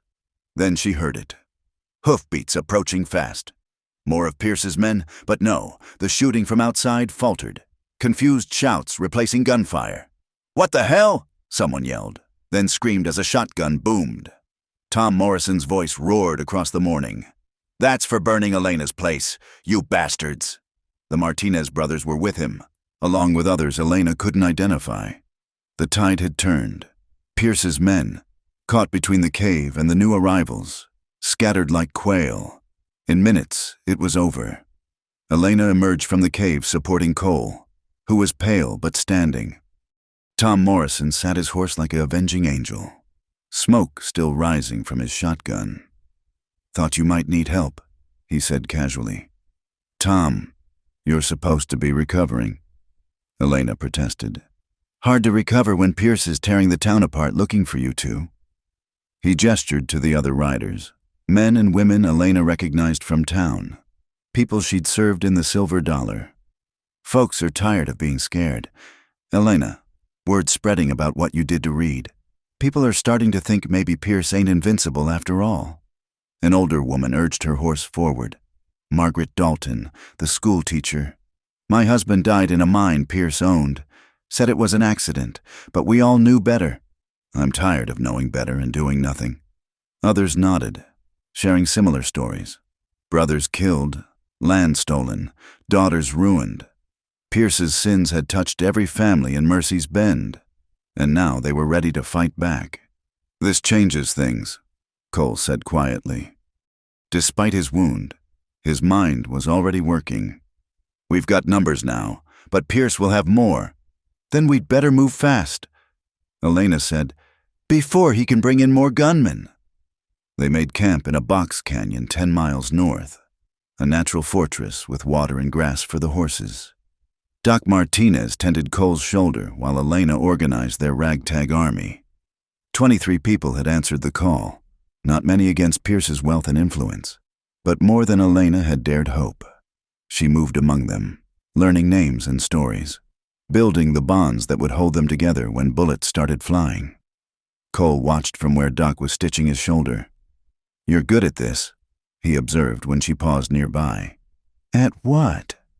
Leading? They follow you because they want to, not because they have to. That's rare.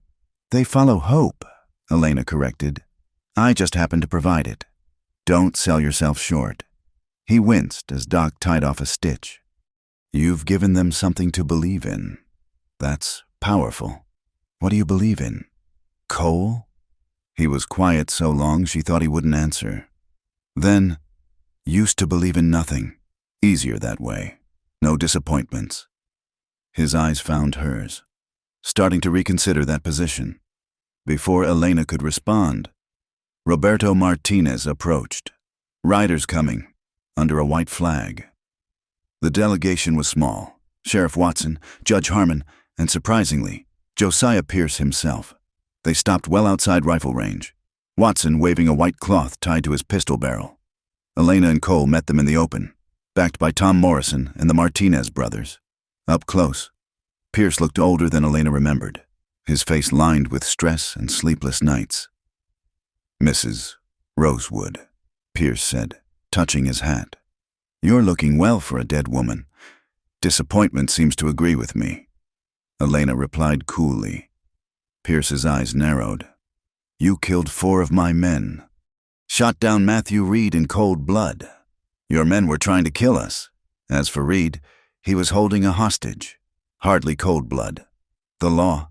The law? Elena laughed bitterly. Where was the law when you murdered my husband? When you burned my business? Don't talk to me about law, Mr. Pierce. We're past that now. Sheriff Watson shifted uncomfortably. Judge Harmon cleared his throat. Perhaps we can reach some accommodation. This violence serves no one. Tell that to James Rosewood, Cole said quietly. His presence was coiled violence barely contained, and all 3 men edged their horses back slightly. Pierce recovered first. I'm prepared to make an offer, $5,000 for clear title to the Silver Dollar land. Safe passage out of the territory for you and your associates. No questions asked about recent events. Generous, Elena admitted. Almost like you're desperate.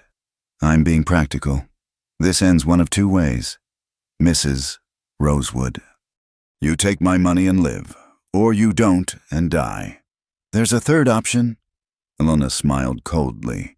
You die, and justice finally comes to Mercy's Bend. Pierce's facade cracked slightly. You think your rabble can stand against my men? I can hire 50 gunmen with a single telegram. Then you'd better hurry, Cole advised. Telegraph lines can be cut. Roads can be watched. And your men have to sleep sometime. Are you threatening me? Stating facts. You wanted war, Pierce. Now you've got one. Pierce studied them for a long moment. I tried to be reasonable.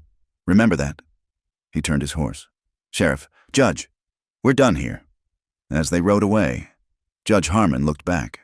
Elena could see the conflict in his face, the war between conscience and cowardice. Then he too turned away, choosing safety over justice. "Well," Tom Morrison said, "guess that's that." "No," Elena said, watching the dust of their departure. "That's just the beginning." That night, she found Cole sitting alone on a boulder overlooking the canyon. The moon was full, painting the desert in shades of silver and shadow. She settled beside him, careful of his wounded shoulder. "Can't sleep?" she asked. "Keeping watch. Old habits. Tom has sentries posted. I know. But he didn't move to go." After a moment, he said, "You handled Pierce well today. I wanted to shoot him where he stood, but you didn't. That's what separates us from him." Cole shifted slightly. "Though I'll admit, I was tempted too." They sat in comfortable silence, the night sounds of the desert surrounding them. "Finally," Elena asked, "do you think we can win?" "Define winning." "Pierce dead or gone, the town free of his influence, some kind of justice for James and all the others." Cole considered. "It's possible. We've got momentum now. And Pierce is scared. Scared men make mistakes." He glanced at her. "But it'll cost. Wars always do. Some of these people won't survive what's coming." "I know." Elena's voice was soft. "Sometimes I wonder if I have the right to ask them to fight my battle." "It's not just your battle anymore. You heard them. They all have reasons to want Pierce gone. You just gave them permission to act on it." "Permission or inspiration?" "Both. Same thing." "Really?" He was quiet for a moment. "My Sarah was like that. Could make people believe they were capable of more than they thought. It's a rare gift." It was the first time he'd voluntarily mentioned his wife. Elena held her breath, afraid to break the moment. "She would have liked you," Cole continued. "Would have admired what you're doing here. Even the killing. Sarah understood that sometimes good people have to do hard things. She married me, didn't she?" There was old pain in his voice, but also something like peace. I think she'd be glad I'm here, helping you." Elena's throat was tight. "I'm glad you're here too." Cole turned to look at her then. Really look at her. In the moonlight, she could see every line of his face, every scar, every carefully guarded emotion. "Elena." "I know," she said softly. "Wrong time, wrong place, wrong everything. Story of my life." But he smiled as he said it, and for a moment looked younger, almost boyish. "When this is over, don't." Elena placed a finger against his lips. "Don't make promises. Not yet. Let's just have this moment." He caught her hand, held it gently. "All right, this moment." They sat together as the moon tracked across the sky, hands linked, no words necessary. Tomorrow would bring planning and preparation, violence and loss, but tonight there was just the two of them. Two damaged souls finding comfort in shared silence. A coyote called in the distance, answered by another. The desert wind whispered secrets through the rocks. And on a boulder overlooking a canyon full of unlikely rebels, Elena Rosewood and Cole Maddox allowed themselves to imagine a future beyond gunfire and graves. The moment couldn't last. Dawn would come, as it always did, bringing with it the harsh realities of their situation. But for now, for these precious hours, they had each other and the possibility of something more. "Cole," Elena said eventually. "Yeah? Whatever happens, I want you to know, meeting you changed everything. Not just the fighting, but the way I see myself, the way I see what's possible." He squeezed her hand gently. "Same here, Elena, same here." They stayed on the boulder until the eastern sky began to lighten, then made their way back to camp. There was work to be done, a war to plan, justice to be seized. But something fundamental had shifted between them, a connection forged in violence but tempered by understanding. Tom Morrison was awake, tending the coffee pot. He took one look at them and grinned. "About time," he muttered into his cup. "Tom," Elena started. "None of my business," he said cheerfully. Just glad to see you both remembering you're human." As the camp stirred to life around them, Elena felt a new determination settle in her chest. They would win this war. Not just for justice or revenge, but for the chance at the life glimpsed in the moonlight. A life beyond violence, beyond loss, beyond the shadows of the past. Pierce had no idea what he'd awakened when he'd burned the silver dollar. He'd created something far more dangerous than a vengeful widow or a hired gun. He'd created hope, and hope was the one thing no amount of money or bullets could kill. "All right, people," Elena called, her voice carrying across the canyon. "Time to plan the end of Josiah Pierce." The crowd gathered, faces eager and determined. And as the sun rose over the desert, Elena Rosewood began to outline the battle that would decide the fate of Mercy's Bend. Beside her, Cole Maddox checked his guns and allowed himself a small smile. Win or lose, live or die. He'd found something worth fighting for again. And that, he thought, made all the difference. The real war was about to begin. The town hall meeting was supposed to be routine, a discussion about water rights and grazing permits. Instead, it became the spark that lit the powder keg of Mercy's Bend.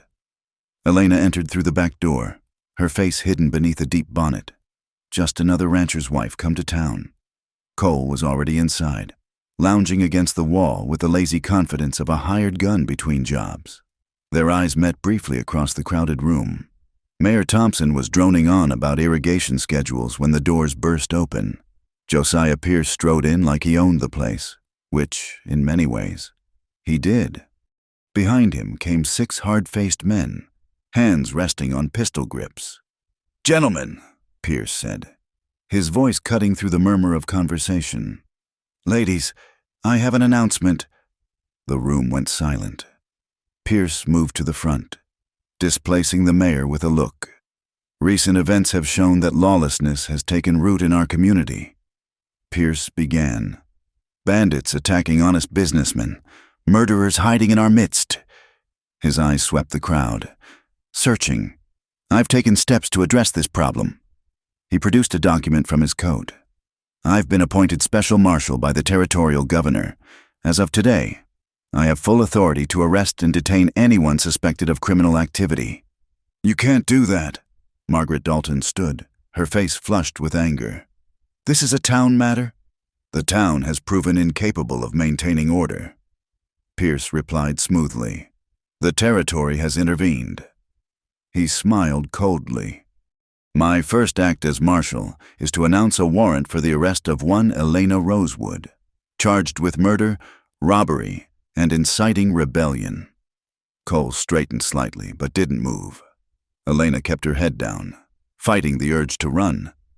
"Furthermore," Pierce continued, "anyone found aiding or harboring Mrs. Rosewood will be charged as accomplices. The penalty for such crimes, as you know, is hanging." The threat hung in the air like smoke.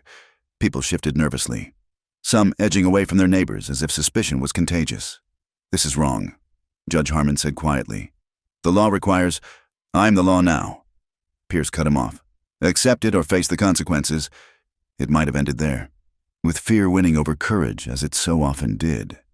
But then a voice rang out from the back of the room. "No." Everyone turned. Elena had pushed back her bonnet, standing tall despite the gun suddenly swinging her way. "Elena, no!" someone gasped. "Yes," she said clearly. "I'm tired of hiding, tired of letting fear rule this town."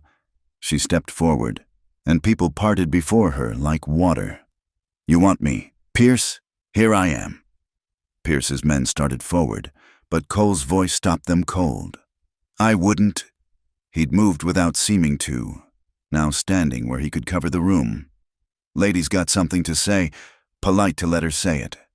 "Maddox," Pierce snarled. "I should have known." "Probably," Cole agreed amiably. "But then, you should have known a lot of things, like not to murder James Rosewood, not to burn his widow's business, not to push decent folks too far. Stand down, or I'll have you shot where you stand." "You can try." Cole's hands rested easy near his guns. "Course, I'll take at least 3 of your boys with me, maybe 4. Want to bet which ones?" The tension crackled. Pierce's men looked nervous now, calculating odds, remembering stories about Cole Maddox. Elena used the moment. "You say I'm a criminal, Mr. Pierce? Then let me confess." She faced the crowd. "I confess to defending myself when your men tried to kill me. I confess to taking back money you stole from honest folks. I confess to standing up to a tyrant who thinks wealth makes him God." "Enough," Pierce roared. "Take her." But nobody moved. His men looked at Cole. The townspeople looked at each other. And in that moment of hesitation, something shifted. Tom Morrison stood up. "I stand with Elena Rosewood." Margaret Dalton joined him. "As do I." One by one, others rose. The Martinez brothers, Doc Martinez, the baker, the blacksmith, the woman who ran the boarding house. Not everyone. Fear still held many in their seats, but enough to make statement. Pierce's face flushed dark. "You fools! I own this town?" "No," Elena said quietly. "You used to own this town, but that ends today." What happened next would be debated in Mercy's Bend for years. Some said Pierce drew first. Others claimed it was one of his men. But everyone agreed on this. When the shooting started, it was like hell had come to breakfast. Cole's guns appeared in his hands like magic, dropping 2 of Pierce's gunmen before they cleared leather.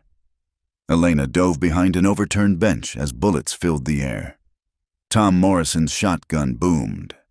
Catching another of Pierce's men center mass, the townspeople scattered. Some fleeing, others joining the fight. Margaret Dalton produced a pistol from her handbag, firing with surprising accuracy. The Martinez brothers flanked Pierce's remaining men, cutting off their retreat. Pierce himself backed toward the door, firing wildly. "Kill them all!" he screamed. "Burn the whole damn town!" Cole moved through the chaos like death itself, untouchable and precise. Elena saw him take a bullet in the thigh. Stumble, keep moving. His guns never stopped their deadly rhythm. Then she saw Pierce aiming at Cole's back. No time to shout a warning.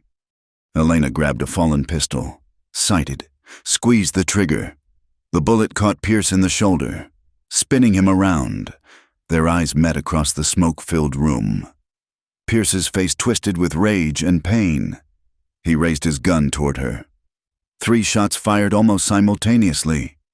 Pierce jerked, stumbled, fell.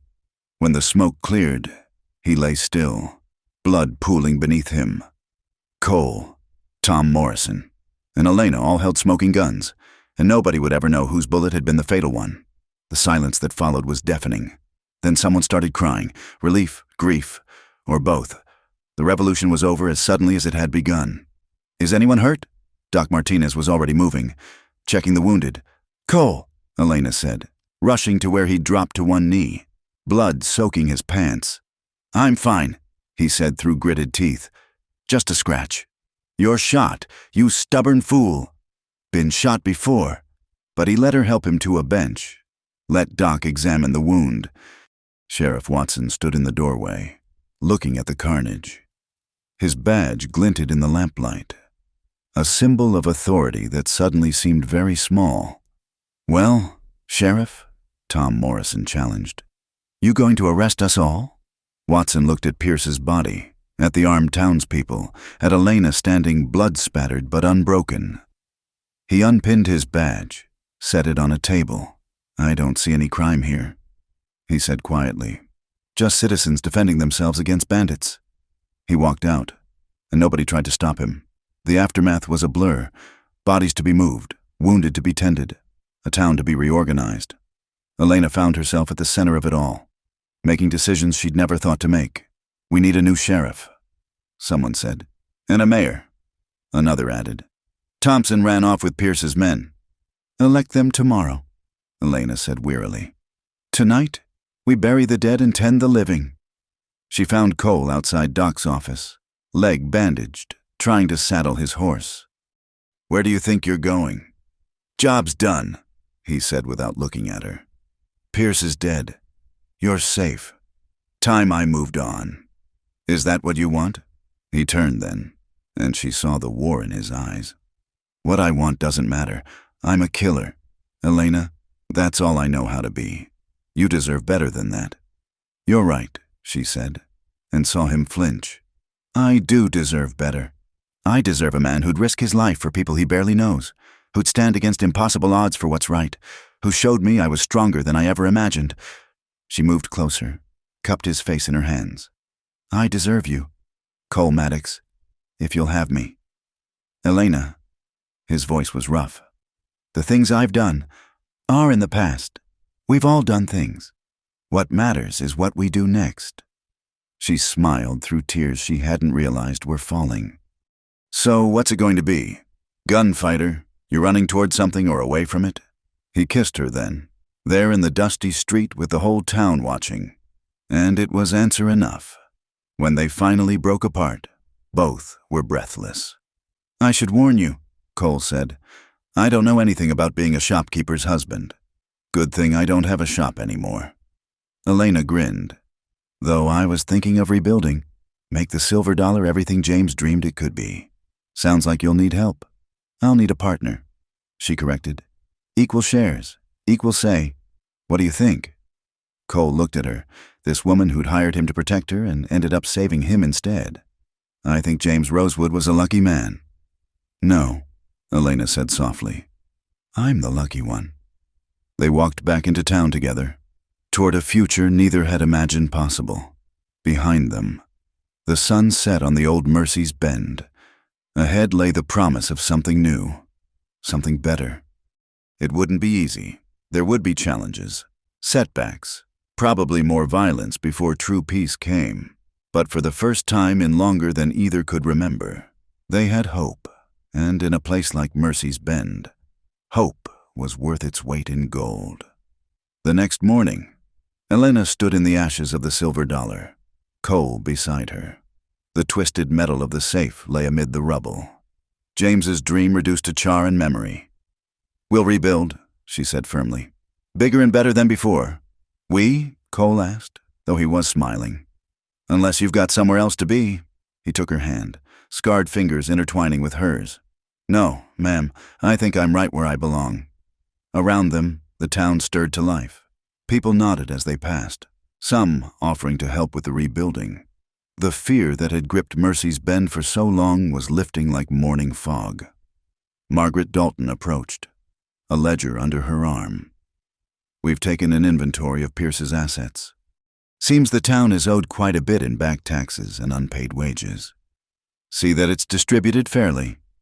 Elena said, "Those who suffered most should benefit first." "Already working on it. Oh, and the town council met this morning. They'd like to offer you the position of mayor." Elena blinked. "Me? I'm not qualified." "You freed this town." Margaret interrupted. "That's qualification enough. Think about it." After she left, Cole chuckled. "Mayor Rosewood. Has a nice ring to it." "Stop." But Elena was smiling. "I'm just a saloon owner. You're a lot more than that." He pulled her close. "But whatever you decide to be, I'll be right beside you." "Promise." "I promise." They sealed it with a kiss, there in the ruins of the old, planning the foundation of the new. And if anyone noticed the famous gunfighter Cole Maddox wearing a smile instead of a scowl, they were wise enough not to mention it. After all, Mercy's Bend had learned the value of leaving the past buried and looking toward tomorrow. And tomorrow, for the first time in years, looked bright indeed. The silver dollar would rise again. Elena Rosewood would help lead the town into a new era, and Cole Maddox would finally stop running from his ghosts. It was, everyone agreed, one hell of a love story. The letter arrived on a Tuesday morning, 3 months after Pierce's death. Elena was overseeing the reconstruction of the silver dollar, arguing with the carpenter about the placement of windows, when young Timothy Morrison came running. "Mrs. Rosewood. Letter from the Capitol." Elena wiped her dusty hands on her apron, accepting the official-looking envelope. The territorial seal made her stomach tighten. Cole appeared at her shoulder, drawn by some instinct for trouble. "What is it?" he asked. She broke the seal, scanned the contents. The blood drained from her face. "It's a summons. The territorial court is investigating Pierce's death. They're calling it murder." Cole took the letter, reading quickly. His jaw tightened. Someone's pulling strings. Pierce had friends in high places. They want me to appear before the court in 2 weeks. Elena's voice was steady despite the fear clawing at her chest. If found guilty, you won't be found guilty. Cole's voice was flat. Dangerous. I won't let that happen. You can't shoot our way out of this one. Watch me. Cole, no. She caught his arm. We do this legal. We've come too far to throw it all away now. He looked at her, and she saw the war in his eyes. The civilized man he was trying to become, fighting the killer he'd been. Finally. He nodded. All right, we do it your way. But I'm coming with you. They might arrest you too. Let them try. Word spread quickly through Mercy's Bend. By evening, the half-built saloon was crowded with concerned citizens. Tom Morrison slammed his fist on a makeshift table. This is horse shit. Everyone knows Pierce got what he deserved. The territorial government doesn't care about justice, Margaret Dalton said grimly. They care about order, and wealthy men like Pierce bought a lot of order. So what do we do? Someone asked. Elena stood, commanding attention without effort. 3 months of rebuilding the town had given her an authority that had nothing to do with official titles. We tell the truth, she said simply. All of it. Every crime Pierce committed. Every life he destroyed. We make them see that what happened here wasn't murder. It was justice delayed.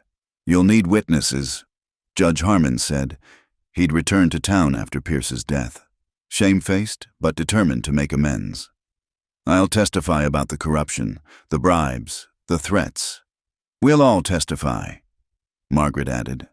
Others nodded agreement. Cole remained silent, but Elena could feel the tension radiating from him. Later, when the crowd had dispersed, she found him on the roof of the new saloon, staring out at the desert. You're thinking of running, she said. It wasn't a question. I'm thinking of ending this before it starts.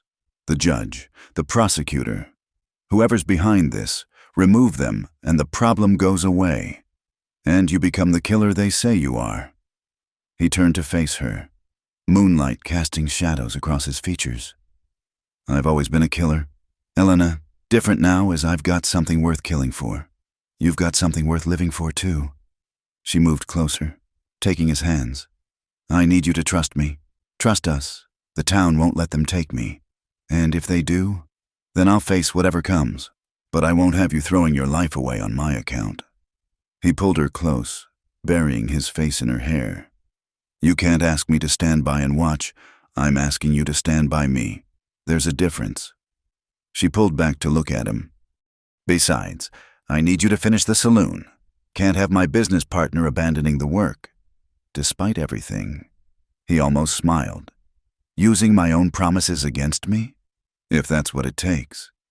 They held each other on that rooftop, the stars wheeling overhead, both knowing that darker days were coming. 2 weeks later, Elena entered the territorial courthouse flanked by Cole and what seemed like half of Mercy's Bend. The prosecutor, a thin man named Whitmore with the look of a vulture, wasn't pleased. This is highly irregular, he protested to Judge Carlton. This is a criminal proceeding, not a town meeting. These people are character witnesses. Judge Harmon interjected. He'd insisted on accompanying them, using what influence he still had. They have relevant testimony. Judge Carlton, an older man with keen eyes, surveyed the crowd. I'll allow it, but I want order in my courtroom. His gaze lingered on Cole. That means no weapons. You'd already checked them. Cole lied smoothly. Elena knew he had at least 2 hidden knives and probably a derringer. Old habits. The trial began with Whitmore painting a picture of Elena as a black widow, a woman who'd orchestrated her husband's death for profit, then eliminated Pierce when he'd discovered her crime. Objection! Elena's lawyer, a young man from Santa Fe named Davidson, jumped up. That's speculation. I'm merely presenting a theory, Whitmore said smoothly. One supported by the facts. Mrs. Rosewood benefited from her husband's death. She benefited from Pierce's death. She had means, motive, and opportunity. Then let's talk about facts. Davidson countered. He was young but fierce, recommended by contacts in the capital who still believed in justice. Let's talk about James Rosewood's murder. Sheriff Watson. The former sheriff took the stand reluctantly. Under questioning, the truth emerged. The sloppy investigation. The pressure from Pierce to close the case quickly. The threats when Watson had asked too many questions. Pierce said he'd ruin me if I didn't rule it a robbery. Watson admitted. Said he'd see my family starved out of the territory. One by one, witnesses told their stories. Tom Morrison talked about his brother's death. The Martinez brothers described losing their family ranch to Pierce's manipulations. Margaret Dalton presented evidence of Pierce's corruption, ledgers showing bribes, threatened officials, destroyed lives. This is all very touching, Whitmore said when his turn came to cross-examine. But it doesn't change the fact that Mrs. Rosewood took the law into her own hands, that she conspired to rob and murder. I conspired to survive. Elena interrupted. Judge Carlton frowned at the breach of protocol, but she continued. Mr. Pierce burned my business. He sent men to kill me. He corrupted the law that should have protected us. What would you have had me do? Die quietly. I would have had you trust the legal system that Pierce owned. Elena stood, ignoring her lawyer's attempts to quiet her. The sheriff who wouldn't investigate my husband's murder? The judges who took bribes? That legal system? Mrs. Rosewood, you're out of order. Judge Carlton warned. No, Your Honor, I've been out of order my whole life. Too outspoken for a proper lady. Too stubborn for a grieving widow. She faced the courtroom. But I'll tell you what I am. I'm alive. My friends are alive. My town is free. If that's a crime, then I'm guilty. The courtroom erupted. Judge Carlton pounded his gavel, threatening to clear the room. When order was restored, he looked thoughtful. Mr. Whitmore, do you have any actual evidence that Mrs. Rosewood murdered her husband? Well, no, but do you have evidence she initiated the violence with Mr. Pierce? The pattern of behavior? Yes or no, Counselor? Whitmore deflated slightly. No direct evidence, Your Honor. Then what exactly are we doing here? Your Honor. Davidson stood. I move for dismissal of all charges. The prosecution has failed to establish any criminal wrongdoing beyond self-defense. Judge Carlton considered. The courtroom held its breath. Finally, he spoke. This court finds insufficient evidence to proceed with charges against Elena Rosewood. However, he paused, looking directly at Elena. Let this serve as a warning. The territory is changing. The days of frontier justice are ending. In the future, disputes must be resolved through proper legal channels. And when those channels are corrupt, Elena asked quietly, then you work to change them, Mrs. Rosewood, not circumvent them. His expression softened slightly. Case dismissed. The celebration was immediate and loud. Elena found herself passed from embrace to embrace, tears of relief streaming down her face. Through the crowd, she saw Cole standing apart, that small smile playing at his lips. She broke free, went to him. It's over. This part is... He glanced around the courtroom. But the judge was right. Things are changing. Question is, can we change with them? We'll figure it out together. Together, he agreed, and kissed her in full view of the territorial court. The journey home took 3 days. The entire cavalcade was in high spirits. Singing songs and sharing bottles passed from wagon to wagon. But Elena noticed Cole growing quieter as they neared Mercy's Bend. What's wrong? She asked as they camped the final night. Been thinking about what the judge said, about the frontier changing. He stared into the fire. Men like me won't have a place in that new world. You're more than just a gunfighter. Am I? It's all I've ever been good at. Elena was quiet for a moment. Then, you're good at protecting people, at standing up for what's right, at making me feel safe and cherished and alive. Those things won't go out of style. Elena, you're also getting pretty good at carpentry. The new bar you built is beautiful. That surprised a laugh from him. From gunfighter to carpenter. That's quite a fall. I prefer to think of it as a rise. She leaned against him. Cole Maddox, respected businessman, partner in the finest saloon in the territory, maybe a father someday. He went very still. What? Nothing certain yet, but Doc Martinez thinks... She placed his hand on her still flat stomach. Things are definitely changing. Cole stared at her, then at his hand, then back at her face. We're... Looks like it. He kissed her then, fierce and tender at once. When they broke apart, she saw tears in his eyes, the first she'd ever seen from him. I don't know how to be a father, he said roughly. You'll learn. We both will. What if I'm no good at it? What if... Hey, she cupped his face. You're the man who faced down Pierce's entire gang for me. You can handle one small baby. A baby. He said it like he was testing the word. Then, stronger. Our baby. Our baby. They returned to Mercy's Bend to find the town transformed. The Silver Dollar stood complete, its windows gleaming in the sun. A banner stretched across Main Street. Welcome home, Mayor Rosewood. I'm not the mayor, Elena protested to Margaret Dalton. You are now. We held an election while you were gone. Unanimous vote. Margaret grinned. Congratulations. Elena looked at Cole helplessly. He shrugged, but she could see the pride in his eyes. Guess you're stuck with it. We're stuck with it, she corrected. Partners, remember? That night, the Silver Dollar opened for the first time since the fire. The whole town turned out, filling the expanded space. Elena stood behind the bar, her bar, watching the celebration with a full heart.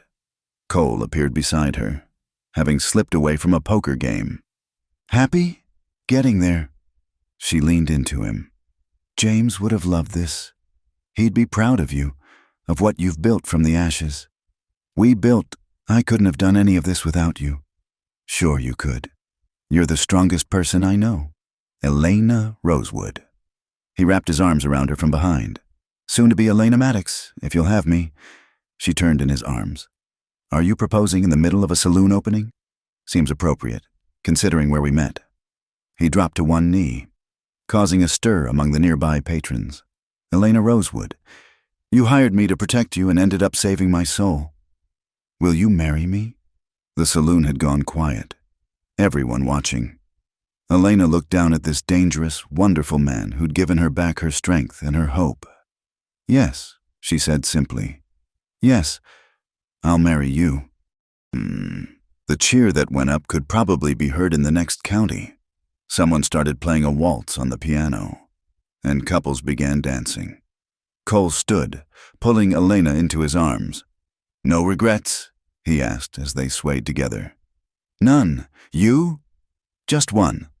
At her alarmed look, he smiled. I wish I'd met you sooner. You met me exactly when we needed each other. Elena said, That's what matters.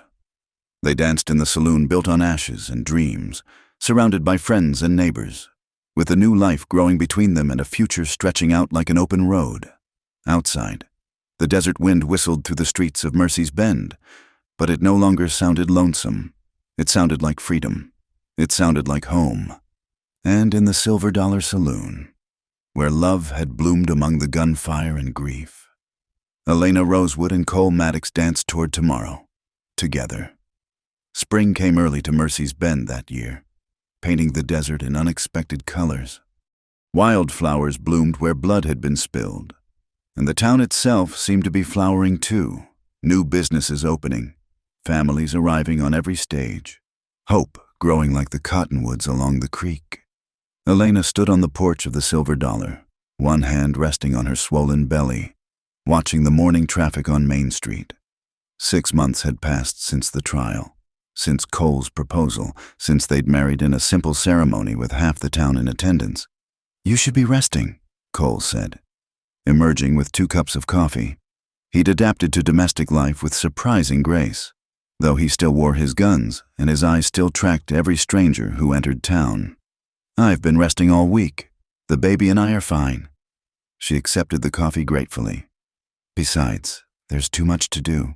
The railroad delegation arrives tomorrow. Let Tom and the council handle it. I'm still the mayor, Cole, for another month. Anyway.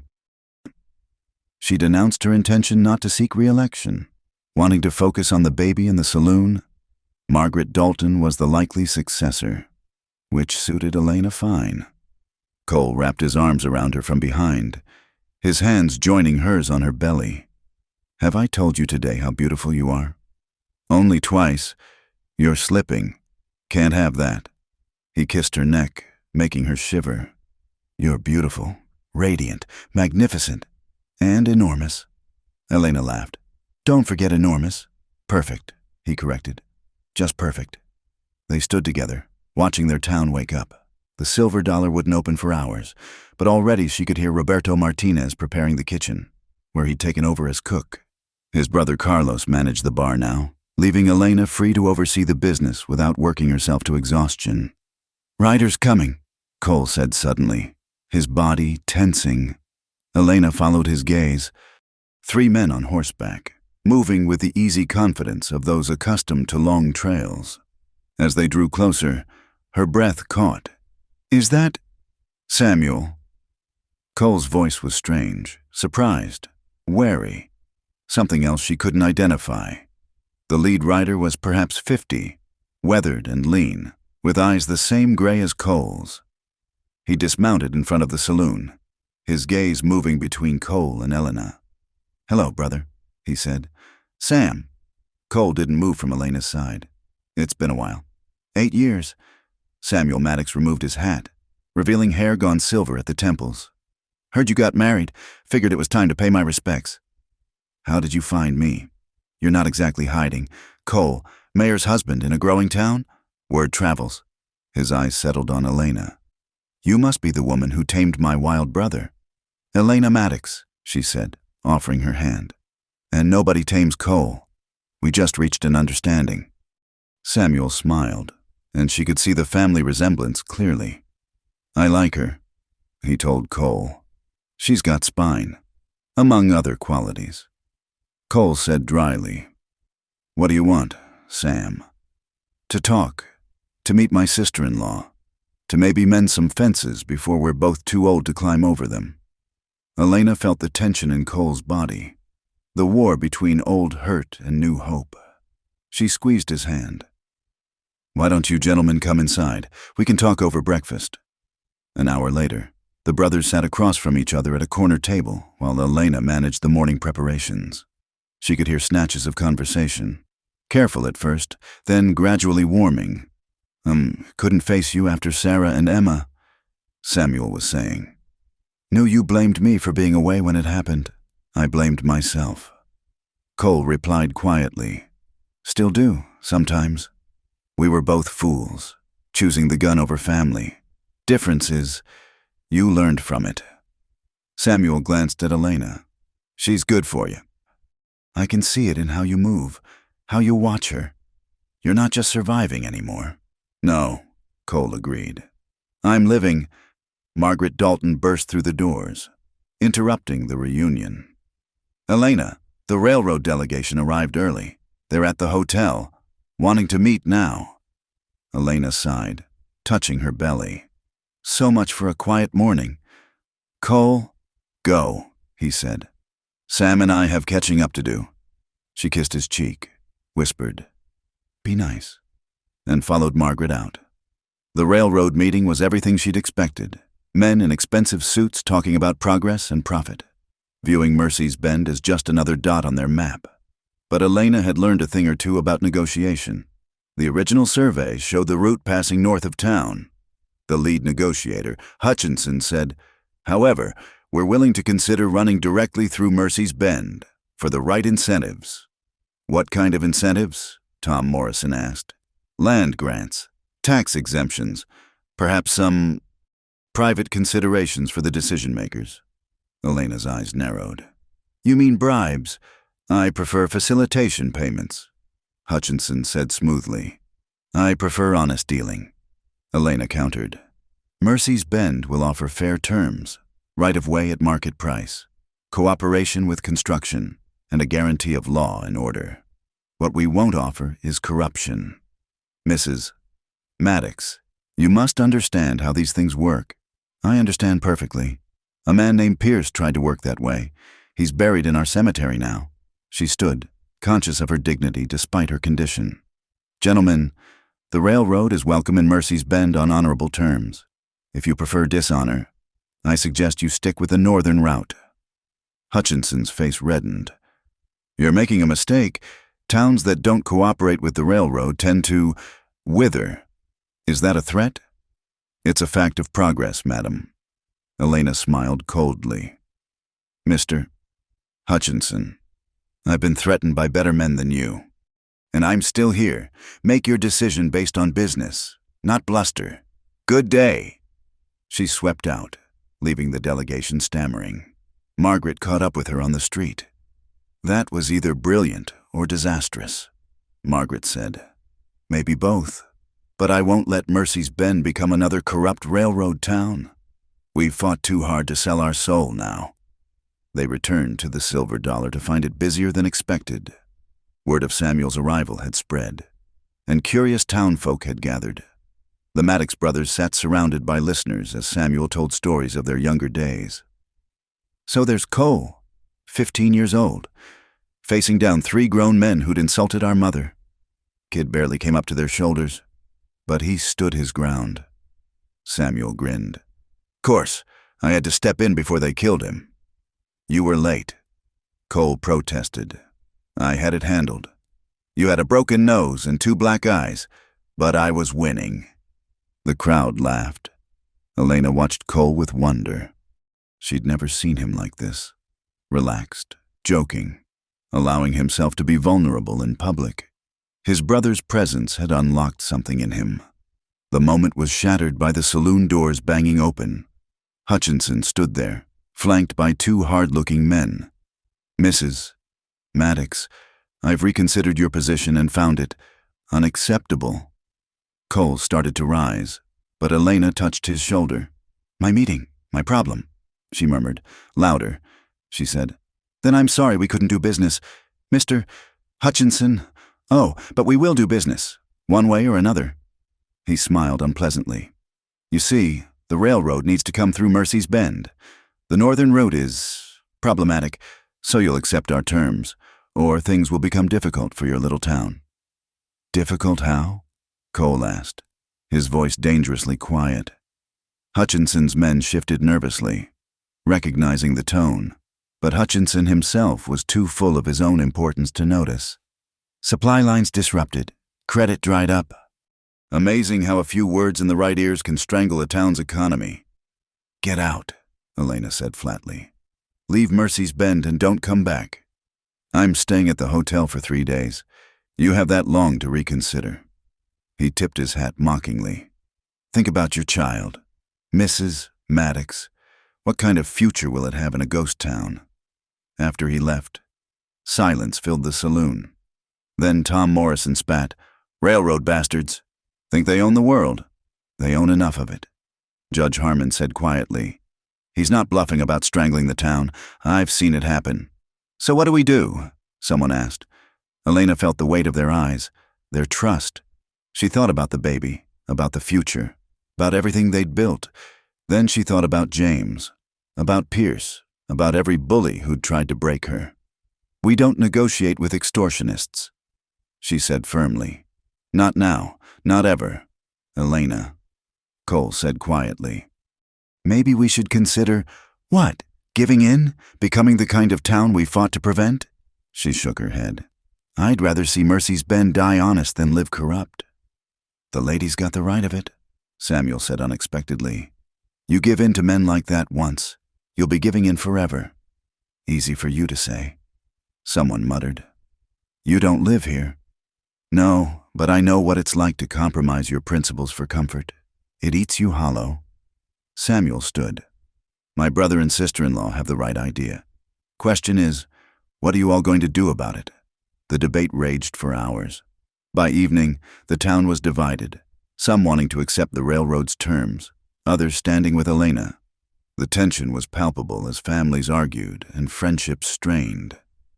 Cole found Elena in their rooms above the saloon, sitting by the window watching the sunset. You all right? he asked. I don't know. Did I just doom our town? Our child's future? You stood up for what's right. That's never wrong. He sat beside her, pulling her close. Whatever happens, we'll face it together. Your brother seems nice. He was. We were close once, before. Cole trailed off. I'm glad he came. Glad he'll get to meet our child. Speaking of which, Elena shifted uncomfortably. I think someone's practicing boxing in there. Cole placed his hand on her belly, feeling the movement. His face softened in a way that still made her heart skip. Strong kid, takes after its mother. Let's hope it has its father's aim. Mine's terrible. Your aim was perfect when it counted. He kissed her temple. Against Reed, against Pierce. You saved us all. We saved each other. They sat in comfortable silence as darkness fell over Mercy's Bend. Tomorrow would bring new challenges. The railroad's deadline, the town's decision, the uncertain future. But tonight, they had each other and the life growing between them. A knock interrupted their peace. Roberto Martinez stood in the doorway, excitement plain on his face. You need to come downstairs. Something's happening. They descended to find the saloon packed. At the center stood Hutchinson, but his earlier arrogance was gone. Beside him stood a distinguished older man Elena didn't recognize. Mrs. Maddox, the stranger said. I'm William Thornton, president of the Territorial Railway Company. I apologize for my subordinate's behavior. Elena blinked. I don't understand. Word of this afternoon's meeting reached me by telegraph. I came immediately. Thornton glared at Hutchinson. The railroad does not engage in extortion. Madam, we are builders, not brigands. Mr. Thornton, while I appreciate. Furthermore, he continued, I was impressed by your integrity. It's rare to find honest leadership in frontier towns. He smiled. I'd like to negotiate directly with you and your counsel. Fair terms, transparent dealings. What say you? Elena exchanged glances with Cole, who gave an almost imperceptible nod. I say welcome to Mercy's Bend. Mr. Thornton, let's build something worthwhile together. The cheer that went up shook the rafters. As Thornton and the council retreated to hash out details, Hutchinson slunk out, his dreams of corrupt profit shattered. How? Elena asked Margaret quietly. Margaret grinned. Judge Harmon has friends in high places. Made a few telegraphs, called in some favors. Turns out Thornton hates corruption as much as you do. The celebration lasted late into the night. Samuel entertained with more stories. The Martinez brothers kept the drinks flowing, and for the first time in months, Elena allowed herself to truly relax. She was dancing with Cole, swaying really, given her condition when it happened. A sharp pain made her gasp, followed by a warm wetness. Elena? Cole's eyes widened in alarm. I think it's time. The next hours blurred together.